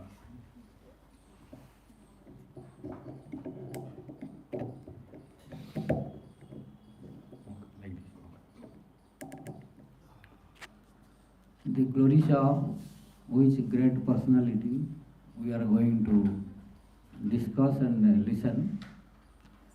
we should not think he is an ordinary person. Ordinary person cannot do what he did. Our Guru Maharaj was, when glorifying him, I had witnessed and I was sitting near him when he was speaking his glories in front of ISKCON leaders. He was crying. He was crying and he was speaking, which I witnessed. What he has done, nobody could do before. So, all credit should go to Swami Maharaj Prabhupada, especially for Western preaching. What he did, nobody could do before. Even our Bhakti Siddhanta Saraswati Goswami Thakur Prabhupada sent and other followers they went, but he spoke, they could not successful like him. It was his word I am telling. He spoke, many went before him, but they were not successful like Prabhupada. So our Bhakti Siddhanta Saraswati Goswami Thakur Prabhupada was very happy by his preaching. He was completely surrendered, and how he was surrendered, all in his pastime, all of you know, because you are senior most devotees and direct disciple of Prabhupada. I did not meet Prabhupada, I did not see Prabhupada, but still I became devotee by Prabhupada. So that's why Prabhupada is also my Bhartam Pradasana Guru. So Prabhupada brought me to take initiation from my Gurudev. So Prabhupada is my Guru from beginning. That's why there is no single day which I don't remember to Prabhupada in whole my life after knowing him. When I was studying mechanical engineering, even prior to that I was studying science. During the student of science in the college, Khalikot College, Barampur, when I was going on the way, I saw ISKCON devotees, they were selling books. Then I wanted to see what are the books. Then I saw, first there was Bhagavad Gita, but it was translated by our Gauravinda Swami Maharaj in Bhubaneswar, in Oriya. Like Prabhupada wrote, Srimad Bhagavad Gita as it is. Our Gauravinda Swami Maharaj translated Srimad Bhagavad Gita Mauliko Rupare in Oriya. When I saw Prabhupada's book, Srimad Bhagavad Gita, at the beginning very beautiful photos. That art made by our Samarani Didi. So which was very beautiful, which I did not see prior to this Bhagavad Gita in any Bhagavad Gita, this kind of beautiful photos. Prior to this, there were so many Bhagavad Gita. And what is the significance of writing Prabhupada Srimad Bhagavad Gita as it is? It could have written or it could have printed Srimad Bhagavad Gita only. That is sufficient. No need. Because normally no need. Bhagavad Gita means Bhagavad Gita. It cannot be other thing. Gita means Gita. So then it is sufficient to write or print Srimad Bhagavad Gita only. But why Prabhupada wrote Srimad Bhagavad Gita as it is, there is significance. Why? Because he knows prior to his printing, there were at least 100 Bhagavad Gitas by the commentators of Karmi, Jnani, Jogi and speculators. Minimum 100 Bhagavad Gita prior to Prabhupada's Bhagavad Gita. And I have all those Bhagavad Gitas, even I have 20 commentaries of Bhagavad Gita. 20 commentaries on Bhagavad Gita. So Prabhupada knows this, that why he wrote Srimad Bhagavad Gita as it is. Why he wrote? Because there are so many Bhagavad Gitas which is speculated the meaning. And according to their speculation, they are writing the meaning of. So here Prabhupada wrote as it means what Krishna spoke. How Krishna spoke, meaning should be like that. Which is, because the purpose of Srimad Bhagavad Gita is to inspire a jiva to practice bhakti. But many Bhagavad Gita, if you study, they don't understand that is for bhakti. After reading Bhagavad Gita completely, you will find many students of Bhagavad Gita, they don't know how to whom to worship. After completing Bhagavad Gita, you will find many, they are worshipping to demigods. Then what is the purpose of Bhagavad Gita study? Means they, after studying Srimad Bhagavad Gita, if anyone becoming a devotee of demigod and does not worship Krishna, means he did not understand Bhagavad Gita. Why? In Bhagavad Gita, Krishna told, he is the root cause of everything. No independent existence of anything without Krishna's support. Without Krishna's connection, there is no one object or person in this material world can exist. This is the purpose of Bhagavad Gita. Mata paratarang nasti kinchit asti dhananjaya. If anyone really studied Bhagavad Gita, if you make gross meaning also, it is clear, mata paratarang nasti. If you make gross meaning, what to go in subtle meaning? Gross meaning also, if you understand the Sanskrit, mata paratarang nasti kinchit asti dhananjaya. O Dhananjaya, O Arjun, there is no one who is superior to me in this universe. So if you read Bhagavad Gita and gross meaning also, you can understand who is Supreme Personal Godhead. Then you will never become devotee of other one. First you will become devotee of Krishna, then you can respect in his relationship as a servant. But after completing Bhagavad Gita, if one does not understand who is worshipable Lord and being confused and worshipping so many demigods, etc., then we should know he only just studied but he did not understand anything. And Prabhupada knows there are so many commentators which are speculating and misguiding the people prior to printing his Bhagavad Gita. That's why to warn us, he wrote the Bhagavad Gita, Srimad Bhagavad Gita, as it how Krishna spoke to Arjuna without any altering or changing or interpreting. So when I studied, I took his Bhagavad Gita after being attracted by photos first. Then I studied forward. Forward or what is it? Forward. Yeah. When I started studying 1-2 sentences, then it was very interested. Then the volume was a very big one. Then it is impossible to read all. Then I wanted to buy that. Then I bought and took my hostel. After that, I changed it to engineering, to mechanical engineering. Then I was in hostel when all our classmates, they were going to play and they were going to see the movies and the cinemas and roaming here and there. After class, they were asking me to go here and there also. Then I told, no, I am not interested to go there. Then they were telling, oh, you are engineer, why you are studying Bhagavad Gita? Then I told, what is your problem? You should also read some Srimad Bhagavad Gita. Because without Bhagavad Gita, you cannot understand what is your goal. So like this, I was not accepting their request to go to visit here and there and waste my valuable time. I was studying Bhagavad Gita during my free time after class.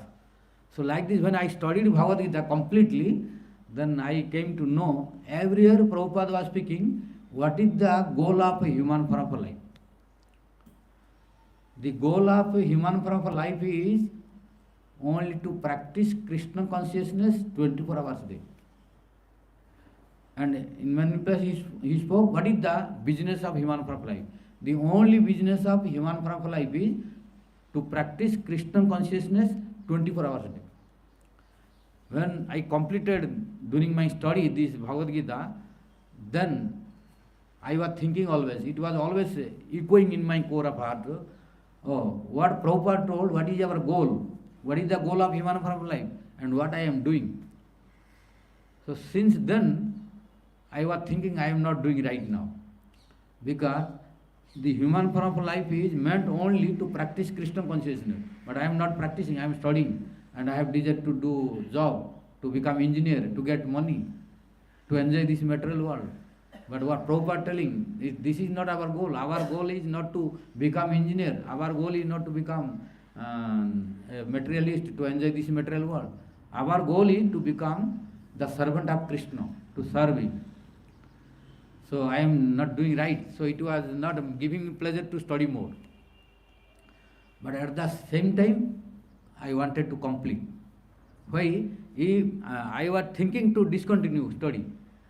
But I did not do why. If I would stop there and I would become renounced order, then people would say, oh, it is not so glorious, because he was fear of studying.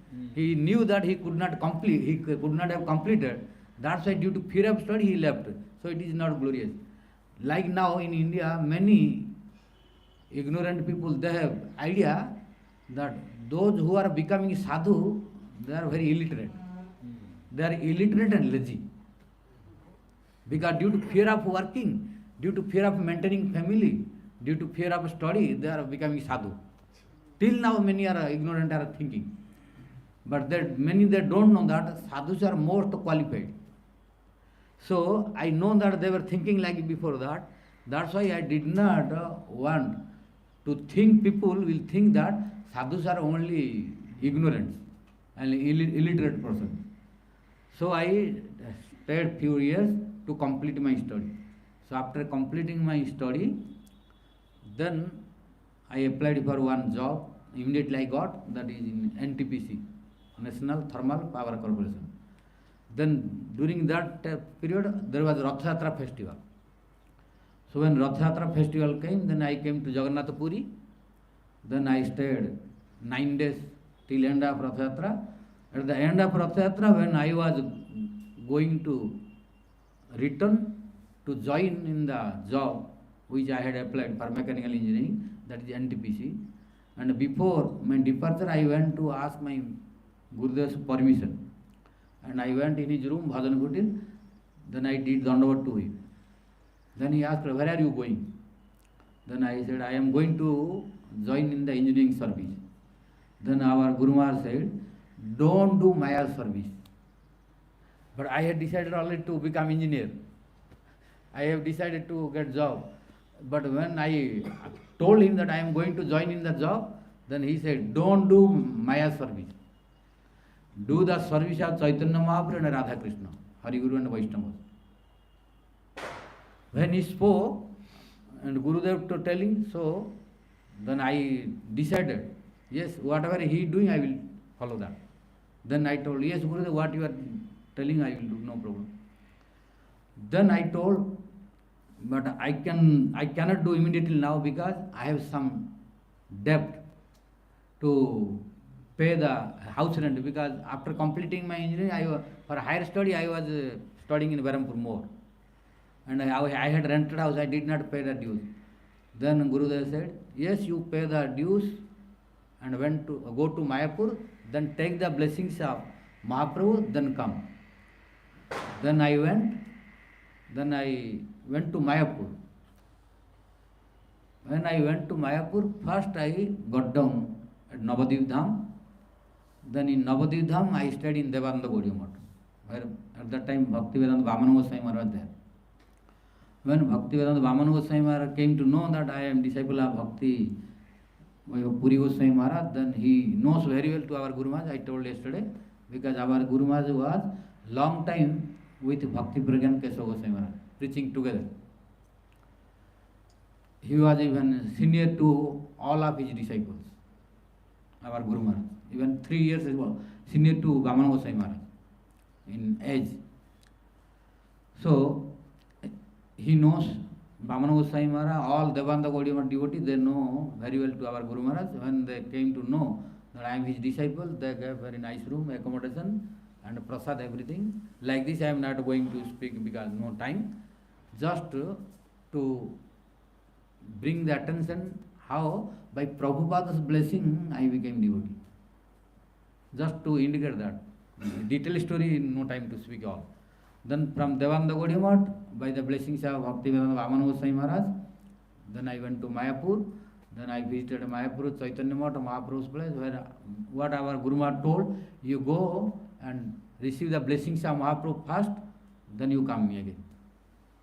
So that's why these all what I have, it is at the beginning of blessings of A.C. Bhaktivedanta Swami Prabhupada. That is why in my whole life after that Bhagavad Gita study, there is no single day when I did not remember to him. That's why during my katha also, anything coming, his teachings are coming. I don't remember, spontaneously coming there. So, A.C. Bhaktivedanta Swami Prabhupada is also my first guru, which is called Vartma Pradarshaka Guru and a Shiksha Guru both. So, by his blessing, and he sent to our Guru Maharaj to take initiation, because they were also very close. He is very dear god brother of him. He wrote himself. Our Guru Maharaj received so many letters, like our Gurudev Bhaktivedanta Narayana Goswami Maharaj received so many letters from Prabhupada. Similarly, our Guru Maharaj has also so many letters from Prabhupada, which I have. I studied all these, what Prabhupada wrote to him, many letters. Then, this great personality who brought me in this line, we should not think this is ordinary person. When we think ordinary, then we will be cheated. That's why we should know there are two kinds of form of everyone, Krishna and his devotees. One is spontaneous, natural, real. Second is Vansanamay. Means in Sanskrit we say there are two forms of Krishna and his beloved devotees. What are they? Prakruta Murti. Prakruta Murti, second is Vansanamay Murti. Prakruta means how they are. Reality will manifest. How really they are, they will manifest in front of us. That is reality. But that reality will not manifest as long as you are not faithful on them and not surrendering, not believing. Then they will not appear as it is there. But if we do some mistake, if we think them the ordinary person like us, and in this mundane object or person of this material world, then the real form, really identity, name, form, quality and pastimes will not manifest in our core of heart by which we can understand. So then what will be? Mansanamay Murti means the form of cheating will come. Means we will be cheated. Because we are trying to cheat, thinking that they are mundane, so they will also not manifest their real form. So their Vansanamay Murti means a cheating form will appear by which we will think them they are ordinary. Maybe little superior to us. We can think, oh, he was great because he has some more quality than me. So like this we cannot think them. Why? Because we should go always through the proof of scripture how to think them. What scripture says in Padma Purana? Jatha Saumutri Bharato Jatha Sankarsanadaya Tatha Tenaiva Jayante Martyalokam Jadruchaya Puna Tenaiva Dasyanti Tad Vishnu Saswatam Padam Na Janma Karma Bandhang Cha Vaishnavanang Cha Vidyate. How devotees of Krishna are appearing in this material world. Jatha Saumitri Bharato, the son of Sumitra, Lakshmana. Jatha Saumitri Bharata, like Rama, Lakshmana, Bharata, Satrughna and other gods, how they are appearing. Tatha, like that, his beloved devotees also appearing in this material world. How? Jadruchaya. Jadruchaya means Bhagavati Chaya. By the desire of Lord, they are coming. We are coming in this material world, Bodhajivas are coming in this material world, not by our own desire or Lord's desire. Bodhajiva, conditioned living entities, they are coming in this material world, taking birth by the force of their previous karma. If you don't want also, you cannot stop, you are bound to come. Because your karma will force you to take birth in that body. So we cannot say that we came here Jadruchaya. No. Vaishnavas are coming Jadruchaya. Gurudev coming Jadruchaya, Acharya Goswami, they are coming Jadruchaya. We are not coming Jadruchaya. We are coming by our own karma ichaya, karmechaya. We are coming by force of karma. If you don't want also, you will be placed in the womb of that mother, which we remembered before the death. Like Bhagavad Gita, Krishna spoke. Jang jang vapi swaran bhavam tyajatyante kalagram tam tam eva etikonte sada tadbhav bhavita. At the time of death, before death, exactly few minutes before death, whatever we are remembering, we will be placed in that kind of mother's womb. It does not matter what you have done in your whole life. At the time of death, what you remember, that is most important. At the time of death, if you did little mistake, your fortune will be changed. For example, scripture is giving all proofs. Bharata Maharaj did lots of bhajan. Bharata Maharaj is not an ordinary person. Bharata Maharaj renounced, we cannot find now. Because he had whole world. He was owning from his father, Rishabdev. So, Bharata Maharaj was king of whole world, Chakravarti Samrat. But how he renounced, you know? Malabat. When he gave up a beautiful wife, his wife was most beautiful, and his sons were very obedient. His prime minister, all ministers, citizens, they were loving him like father. So he had no problem of ruling the kingdom. But all the rishis before, they were not only king, they were king, Rajarshi. Rajarshi means they were king, but at the same time they were realized kings. That what is the duty at which age. So they were not so attached till end of the life, till old, becoming old, they were not attached. They were giving up. Although king, which is very difficult to give up. But Bharata Maharaj gave up like Malavat. Sukadeva was telling in Bhagavatam, Malavat Tyaptavan. Means he gave up so very big kingdom of a whole world. He was Chakravarti Samrat, means king of whole world. Beautiful wife, obedient sons, all prime minister, citizens, they were very obedient. Nothing was lacking, all were blissful. But still, voluntarily he gave up. Why? To do bhajan. Because he knows that the purpose of a human form is not to only gratify the senses. To attain the goal of life is to serve the Radha Krishna. That is the goal, not to enjoy. So he gave up Malavat. Like a stool. When we are passing stool, are we looking again? Going to see again? That's why given. That's why given. Malavat to issue. This is the real detachment. And Bharata Maharaj is the example. If someone has nothing, we have nothing, but we give back. No. If a beggar has nothing, if we he has nothing, he no cloth, nothing, very renounced. No, beggar is not renounced. He has nothing, so he is not doing everything. But he has lots of desire. But Bharata Maharaj is real renounced because he has everything, but he gave up. So if we have nothing, but we are thinking that we are renounced, no. Bharata Maharaj is real renounced.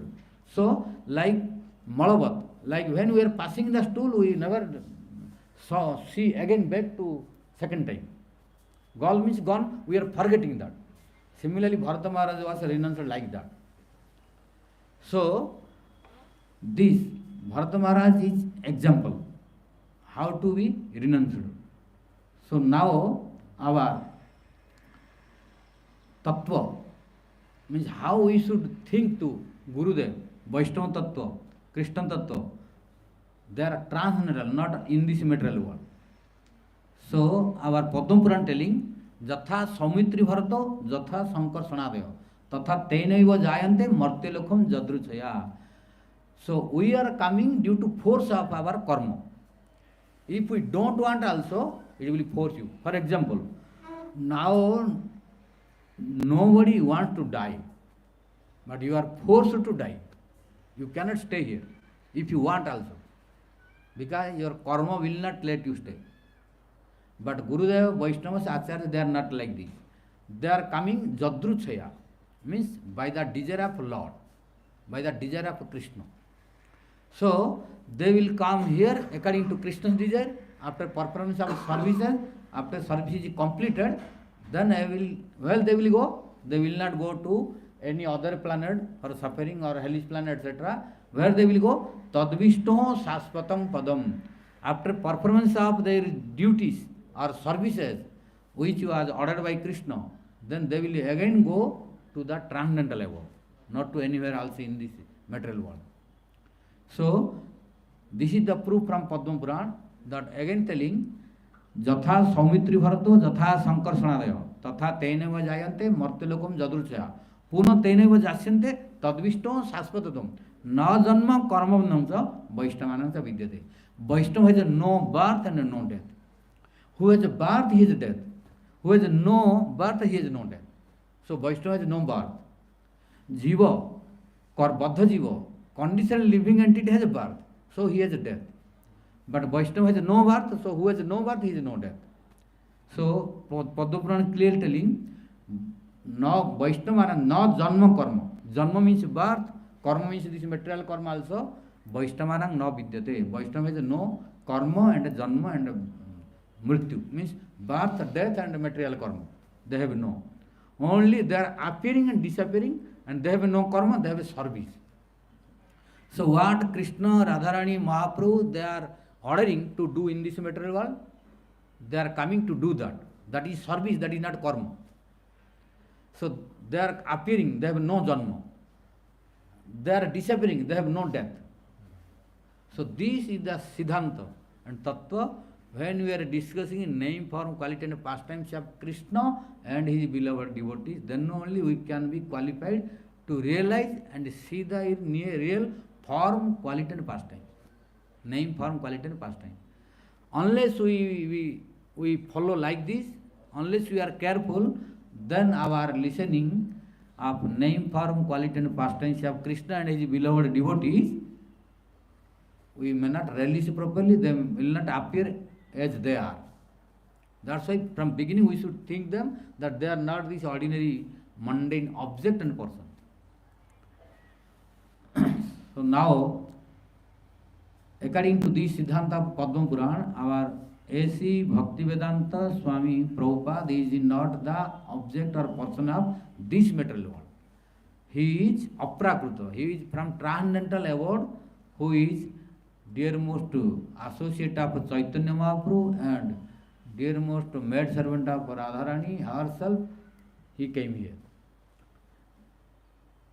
Not only ordinary human being. So only he came to carry out the order of Swamini Radharani and Mahaprabhu and to help the whole world. What he did. Like this we should do. Otherwise ordinary jiva cannot do this. Our Devakinandan Das, in Vaishnava Vandana, there is one verse, you know, Vrindavana Vasi Jata Vaishnava Gana. Prathama Vandana Kari Savaratana. In that song, there is one line, Brahmanda Tarite Shakti Dhare Jane Jane. Brahmanda Tarite Shakti Dhare Jane Jane. Only one devotee is sufficient to convert the whole universe. And our A.C. Bhaktivedanta Prabhupada proved this. We were singing before. Before Prabhupada, we were singing this song, but we had no practical experience. In front of our eyesight. In the history, in the scriptures, we were studying and listening before. But practical example and realization we had not. That one can convert a whole universe or whole world. But the recent example is our A.C. Bhaktivedanta Swami Prabhupada to prove this line of Devakinandanta. That Brahmanda Tarite Shakti Dhare Jane Jane. Only one devotee is sufficient to convert the whole world. And he is our A.C. Bhaktivedanta Swami Prabhupada. He proved this. He went alone, no one else, no associate, only alone. So, Mahaprabhu, Radharani, Krishna proved this line of Devakinandan Das, that how it is true or not, because when we were reciting, how one is saying, one is able to change whole world. The Prabhupada is alone, you see. He went alone to Western world, without anyone. Only one trunk or a box with few volumes of Bhagavad Gita first canto. 3 volumes he printed. Where before ISKCON, that is League of Devotees written. I witnessed, I saw in Honolulu ISKCON. When I went first time in Hawaii, by the blessing, because I know from beginning Prabhupada this blessing I have. So wherever I am going, almost I am looking able to see him while going to Western country. Recently I went to England, to the house of Brother Prabhu, and he is Prabhupada disciple. So by his help and his family members' help, Prabhupada blessed me to see him. So I went to Bhaktivedanta Manor, and his first deity installed by him, Radha Londoneswar. That also I saw by the blessings of Prabhupada. So when I went to Honolulu, then I went to ISKCON Honolulu. There I saw Prabhupada's Bhajan Kutir, where he was doing bhajan, where he was writing books. Then I saw the 3 volume of Srimad Bhagavatam, where he wrote before starting his preaching in Western country. That was written in Radha Damodarastakam temple. So in that volume I clearly checked, there is no name of ISKCON, but it is written the League of Devotees, where he registered in Jhansi before going to preach. Before he was preparing. We will go slowly from his childhood till end of his pastime. So he appeared in the month of September, 1st September 1896, he appeared in Calcutta. You know, Brajanath Prabhu already told his father's name was, just for clarification about his brief pastime, only highlights about his identity. But at the beginning I told that was not his identity. Calcutta was not his identity, not his own residence, and his family members were not his only, just he took the help of them to do this pastime. So they only just a medium to help him. But his original residence is Golok Vrindavan, one is in Audarja Prakashta, one is in Madhurja Prakashta. In Golok, that real residence is there.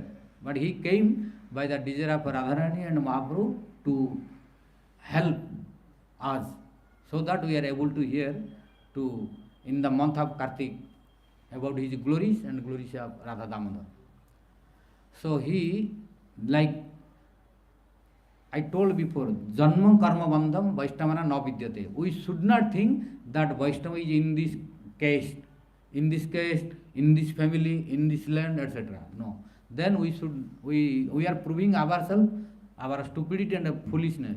Means we don't know Vaishnava Tattva, we don't know Acharya Tattva, we don't know Guru Tattva, or we don't know Bhagavad Tattva. Because Guru Tattva, Acharya Tattva, Vaishnava Tattva, Devotee Tattva, Krishna Tattva, Radharani Tattva, Gaur Nityananda Tattva, they are not Tattva belong to this material world. What Padma Puran telling? Na janma karmandhangsa Vaishnavangsa vidyate. There is no birth and death of Vaishnava, Guru and Acharya. So they are the object of from transcendental level. So just to nourish the Himalaya-like pastime and help us, our A.C. Bhaktivedanta Swami Prabhupada just took the help and medium of his family, that is Gaur Mohan Deva, his father's name, and mother's name was Rajani Deva. So he appeared in the 1st September 1896. Then during childhood, he proved himself like Uddhav. Like from childhood, Uddhav proved he was very dearmost devotee of Krishna. Like other friends of Uddhava, they were fond of playing like human like child. But Uddhav was the only unique personality in Dwaraka from childhood who was not interested for playing. He was playing with Krishna's pastimes. So our A.C. Bhaktivedanta Swami Prabhupada also from childhood he was not interested for material things, he was interested for Krishna's pastimes, especially for Rath Yatra. From childhood he was making small Rath Yatra. From small child he had a chariot. He was requesting to his father to construct for him chariot, etc. So he was giving. So like this he spent some time in childhood pastime. Then when he became young, then he entered in the college of, that is Church College in Calcutta. In 1916 he admitted in the college. Then during his college study he married to Radharani Datta, name of his wife. Then in 1920 he completed his graduation. Then when he completed his graduation in 1920, at that time already our Bhakti Siddhanta Saraswati Goswami Thakur Prabhupada had Gaudiya Math there in Calcutta. So in 1922 he came after knowing, because from Gaudiya Math our Bhakti Siddhanta Saraswati Goswami Thakur Prabhupada was sending his disciples to preach in whole Calcutta. And our Prabhupada's disciples were very strong preachers. They were well trained and empowered by Bhakti Siddhanta Saraswati Goswami Thakur Prabhupada. So they were very powerful to preach. Even among them, one of them was our Bhakti Pragyan Kesava Goswami Maharaj, who was preaching in Calcutta also. How he was preaching, you know? I have heard who witnessed him, one of his sannyasi disciple, whose name is Bhakti Vedanta Paramadvaiti Maharaj. He is disciple of Bhakti Sarang Goswami Maharaj, Harinam and Diksha, but sannyasi disciple of Bhakti Pragyan Kesava Goswami Maharaj. He spoke himself to me, his experience about the preachings of Bhakti Pragyan Kesava Goswami Maharaj. So I heard from him, who is direct witness of his Gurudev, Sannyas Guru. Then he told, you know Maharaj, how our Sannyas Guru Bhakti Pragyan Kesava Goswami Maharaj was preaching in Calcutta. Then I told, I did not see him, so if you tell, I can know something about him. Because Srutekhita Patho, by listening also you can know. You does not know that, you should not think proximity is mandatory. Sometimes with proximity you may not take the advantage of this. Sometimes you may commit offense, you can bereft of attaining the mercy, if you are not careful. If careful, proximity will help you. It does not mean that proximity is not necessary. Proximity is necessary if possible, but we should take the advantage of proximity. But if we are not careful, then we can commit the offenses, then we will be bereft of attaining the mercy. So that's why proximity is not always helpful if we are not careful. Sometimes proximity can create a problem due to offenses. But distance can also give the blessing. So you see, among our Bhakti Siddhanta Saraswati Goswami Thakur Prabhupada's disciples, how long A.C. Bhaktivedanta Swami Prabhupada was more with him? You will not find any photo with him. Not available mostly. Very rare. I did not see any photo with him. Because he did not meet him long time. He just met and went, because he was in household life. So he has a different work. So he could not stay long time with him. So you will not find so many video not available that time. So many, you cannot find more photos of A.C. Bhaktivedanta Swami Prabhupada with our Bhakti Siddhanta Saraswati Goswami Thakur Prabhupada. I did not find the photo. But you see, he attained the highest blessing from him, which he could do, his other godfathers could not do. Then this is the proof, proximity is not important always. Proximity is, if available, good. If we are able to take the advantage of this properly, then good. But if no proximity, then you should not think that I cannot get the blessing. Like due to improper understanding, some are thinking like that. Oh, we did not see him there, how we can get the blessing? No. It is lack of proper understanding. Like our Brajanath Prabhu said, when Gurudev was here, when he saw to Vishwanath Chakravarti Thakur, he was here with him. He was not here in external pastime. Internal pastime, okay, but that you cannot take common this. So if you say only proximity is necessary, then you show me any photo of Vishwanath Chakravarti Thakur with Gurudev. They were talking together, they were going here and there together, and they were associating. Vishwanath Chakravarti Thakur was speaking Hari-katha, Gurudev was listening. Give one proof of this. Proximity not necessary. Always. If proximity possible, we should take the advantage properly without offenses. Then we will attain the blessings 100%, no problem. But proximity is not possible for everyone due to different reasons. But still, if your core of heart is for any Guru, Vaishnava or Krishna, your heart is there, then you will get the blessing. So this proved by our Bhaktivedanta Narayana Goswami Maharaj also.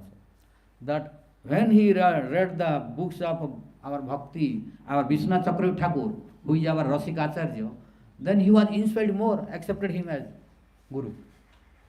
So then Vishwanath Chakravarti blessed him, who is Rasacharya. So it is possible. So we should not apply our proximity always. But we should try if proximity is possible. But if impossible, you should not be disappointed that I cannot get blessing. No. There is no proof in scripture like this. But you will find huge quantity of proofs from our Goswami Acharyas who they did not meet but got blessings more. And one of them I gave the example of our Bhaktivedanta Narayana Goswami Maharaj, who is very inclined towards Vishwanath Chakravarti Thakur. Although he did not see one day here in Mathura. Vishwanath Chakravarti did not come to give darshan for public to our Narayana Goswami Maharaj. But in core of heart he was looking every day. Similarly, second example I am giving that our A.C. Bhaktivedanta Swami Prabhupada had no more association with our Bhakti Siddhanta Saraswati Goswami Thakur Prabhupada.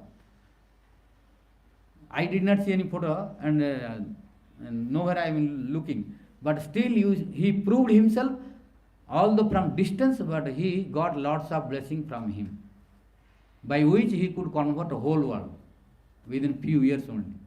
So this is the proof. Proximity is necessary if possible, and if we can take the advantage without offenses.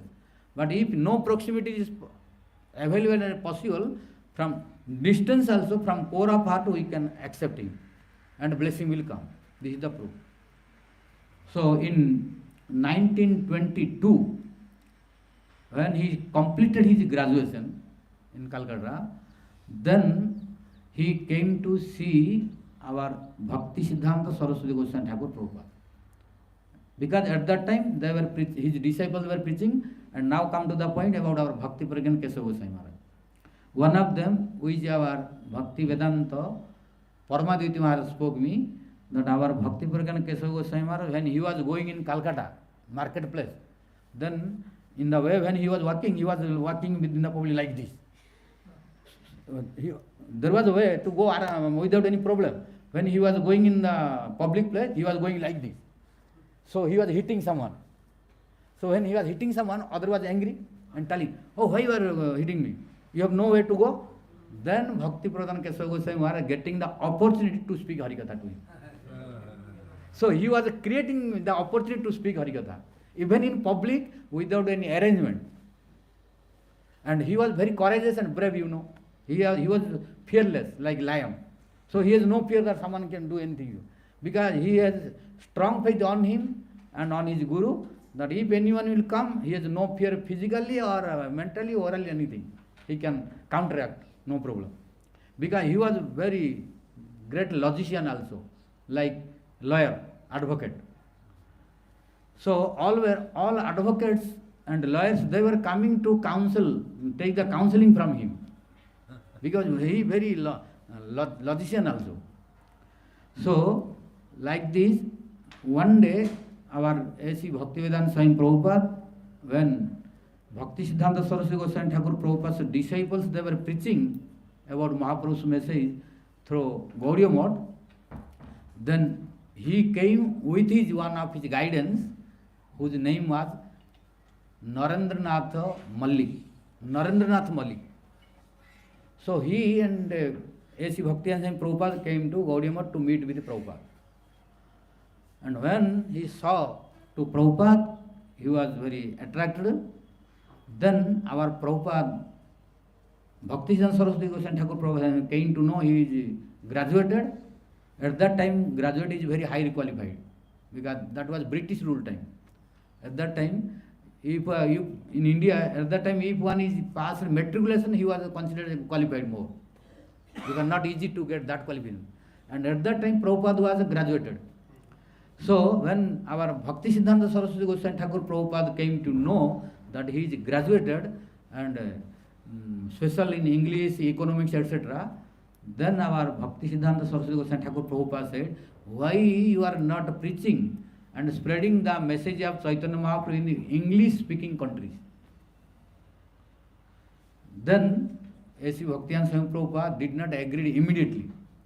He said, yes, that should be done, but let us liberate India from British. Let us liberate, because at that time India was not independent. Then when he spoke this, first we need liberation, then we will go to preach the message of Chaitanya Mahaprabhu in English-speaking countries. Then our Bhaktisiddhanta Saraswati Goswami Thakur Prabhupada gave so many answers for his arguments. And among them, so many arguments, he quoted one very important verse of Srimad Bhagavatam, which you will find almost all acharyas, they are giving this example of this verse in their lectures. What is that? Labdva sudurlabham idam bahu sambhavante manusya marthadam anityam apiha dhira turnam jate na patet anumrityu javat nishreyasaya vishayakalu sarvatasya. So this verse I am not going to explain in detail because this verse can take 2 days minimum to explain in detail. But I will pay attention for how Prabhupada was discussing with two Prabhupada were discussing. One is A.C. Bhaktivedanta Swami Prabhupada and other is his Gurudev, Bhaktisiddhanta Saraswati Goswami Thakur Prabhupada. Now there is argument is going on between two Prabhupada, which is realizable. Because he said, A.C. Bhaktivedanta Swami Prabhupada said, yes, first let India become independent, then we will go to preach there. Then our Bhaktisiddhanta Saraswati Prabhupada gave so many refutation, and at last he gave one verse, Labdva sudulamidu bahu sambhavante manusya marthadam anityam apiha dhira turnam jate na patet anumrityu javat nisresaya vishayakalu sarvatasya. So here the detail I am not going. In this verse, Labdva sudulamidu bahu sambhavante, this human form of life we have attained after many lifetimes, like 84 lakh species of life. So we should not waste this valuable life only for eating, sleeping, mating and defending and other purposes. Then for what purpose we should utilize this? Bhaktisiddhanta Saraswati Goswami Thakur Prabhupada said, we should use this human form only nishreyasaya. Nishreyasaya, only for nishreyas. What are there are many things which and explained in Veda, Rigveda, Yajurveda, Samaveda, Atharveda, Vedantas, Upanishads. There are so many purposes of human form of life written according to the adhikar. It does not mean that the material desire is not approved in Veda. No. Material desire also approved in Veda. But for those adhikar, for fruit workers, that is why there are 4 divisions of Veda. Karma kanda, if you study karma kanda only, then you will find only material desire. But Veda is not only one kanda. There are karma kanda, jnana kanda, upasana kanda. Upasana kanda is most bona fide and highest one, where bhakti is glorified. So if you don't go to upasana kanda, only stayed at karma kanda, you will not understand what is God, what is goal of life. You will think goal of life is only to enjoy this material world. And it is proof, they will give the proof. Because karma kandi brahman is sure, they are giving proof. In Veda it is told to perform sacrifice. In Veda it is told to become Indra. So we are Vedic, we are not following Veda. But they should understand there are different divisions. What is the conclusion we should know? Conclusion is to practice bhakti. Similarly, now Prabhupada said to A.C. Bhaktivedanta Swami Prabhupada, we should utilize this human form of life only to get nishreyas, not for other things. Nishreyasaya. Why? Vishaya khalu sarvata. All the other desires can be fulfilled in any species of life.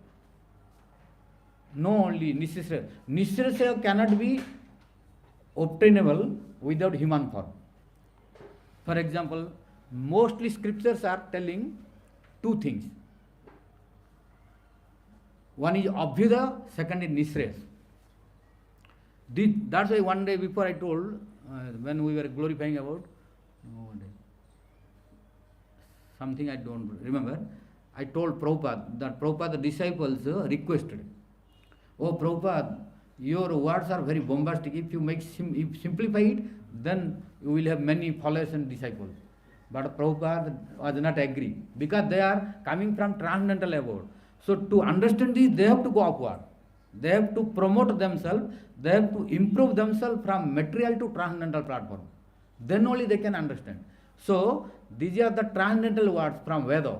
That Nisraya and Abhyudaya.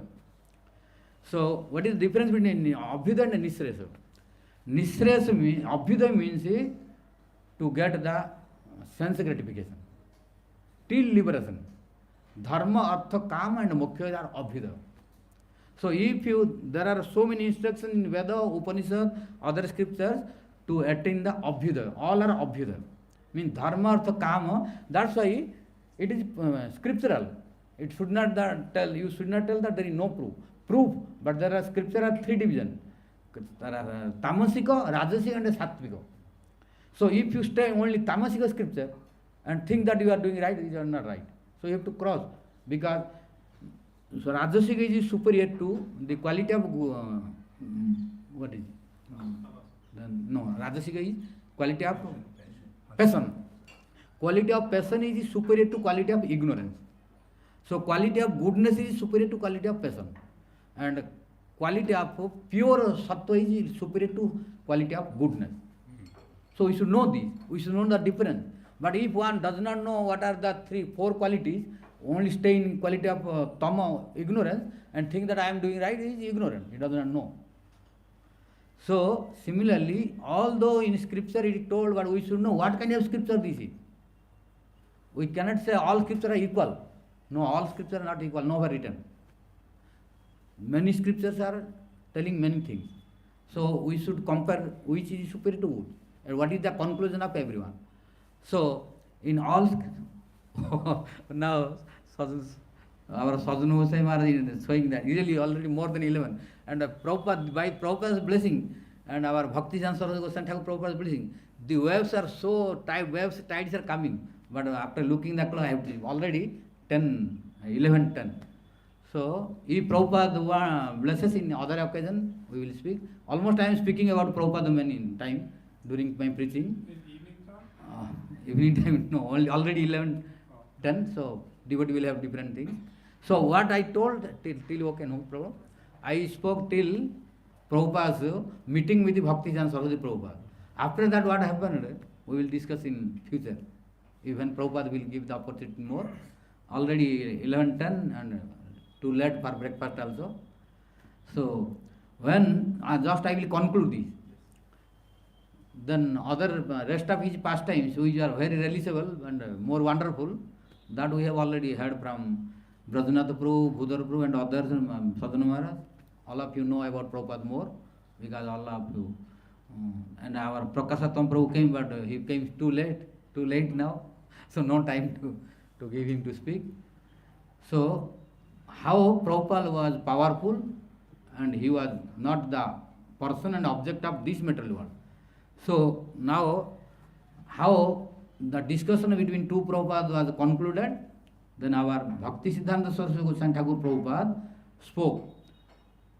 We should utilize our human form of life only for Nisraya, not for other things. And there are two things, all scriptures say two. All Vedanta, whole Vedanta, all Upanishad, all Vedas, Ramayana, Mahabharata, everything. How many scripture? 6 philosophies of India, they are telling only two things, nothing more. One is Abhyuda, second is Nisraya. Abhyuda is Dharma, Artha, Kama till liberation, Moksha. All are Abhyuda. And Nisraya is only Prem. Nisres is only prem. Beyond these four, dharma, artha, kama, moksha, which that is nisreyasa. Means nisresena shreyas. What is nisreya? Shreya means good. Nisreyasa means ultimate good. Ultimate good is that of prema. So, our human form of life we have gotten by blessings of Krishna not to attain only abhyudaya, dharma, artha, kama and moksha, but we have got this human form only to attain nisreyasa means prem. So to attain prem means radha dasyam, our human form of life should be utilized properly. So, but when then Prabhupada said, Bhakti-Siddhanta Saraswati Goswami Thakur Prabhupada said, Turnam jatet. Turnam in Sanskrit, Turna means immediately, without delaying fraction of second. Immediately. Turnam jatet. Why? Na anumrittu javat. Because before death. Because after death you have nothing to do. It is out of your control. But till death, span of life is in your hand now. You have time to utilize. But if you wait for a death, after death you lost your independence. You cannot utilize anymore. So, anu mrityu javat. Mrityu manu anu mrityu javat. Before death we should try to hand over. Make our arrangement to attain nisreyas. So he uses the word turnam, means immediately. In Sanskrit. Means as quick as possible. Then our A.C. Bhaktivedanta Swami Prabhupada said, Oh Prabhupada, what you told I have understood. So before I was thinking, first we have to arrange for independence of India, and then I can follow your order to spread the message of Mahaprabhu in English speaking countries. Okay, but now by your arguments and clarification I understood. But now I have one problem. What is that? You are telling, because already he married already. Because in 1916 he admitted in college. During his college study, in 1918 he already married. And in 1920 he completed graduation. And in 1922 he first met Prabhupada. So already he is in household life. So now he spoke to Prabhupada. When Bhakti-Siddhanta Saraswati Goswami Thakur Prabhupada said, Turnam jate na patat anumrityu java. One should try to utilize this human form of life to attain only prem, not any other things. But that is also as quick as possible, immediately. Then our A.C. Bhaktivedanta Swami Prabhupada came and spoke to him. Oh Prabhupada, what you told I understood, but I am unable now. Then he asked, why? Because I have family. I have business of my father. So you are telling immediately how it is possible. Then Prabhupada said, now you immediately means after knowing you start making arrangement. How to detach this? How to detach from these entanglements? You start from today onward making the arrangement. Then our A.C. Bhaktivedanta Swami Prabhupada said, yes, then now I understood. And that only one instruction of his Gurudev changed his whole life. And from that platform he reached him the highest platform, global platform, in now to whom whole globe, whole universe knows. So how? Only by the strong instruction and the blessings of his Gurudev, Bhakti-Siddhanta Saraswati Goswami Thakur Prabhupada. Then after this, how he did many stories, which we can understand by studying or listening from other things. And if I will have opportunity in the future, by Prabhupada's blessing, I will speak in detail. Now we will stop here. So by offering the garland of his glorification at the lotus feet of our beloved Nitala Prishtom Vishnu Pada Paramahansa Ashtottara Sata Sri Srimad A.C. Bhaktivedanta Swami Prabhupada, I pray at his lotus feet and surrendering myself and offering my garland of his glorification so that he can shower his merciful glance to me forever, as long as I am not reaching the destination, to fulfill his desires and all Guru Varga's desires and Mahaprabhu's desires, and to make my life successful. By telling this, I rest my words. Vansa Kalautar Vesha Krupa Sindhu Vesha Patisanam Pavano Vaishnavyo Namo. जय नितला वृष्टोम विष्णुपाद परमहंस अष्टोत्र शत श्री श्रीमद भक्ति वेदांत ऐसी भक्ति वेदांत स्वामी महाराज श्रील प्रभुपाद की जय। तदीय तिरुभाव तिथिवरा की जय। गौर प्रेमानंदे।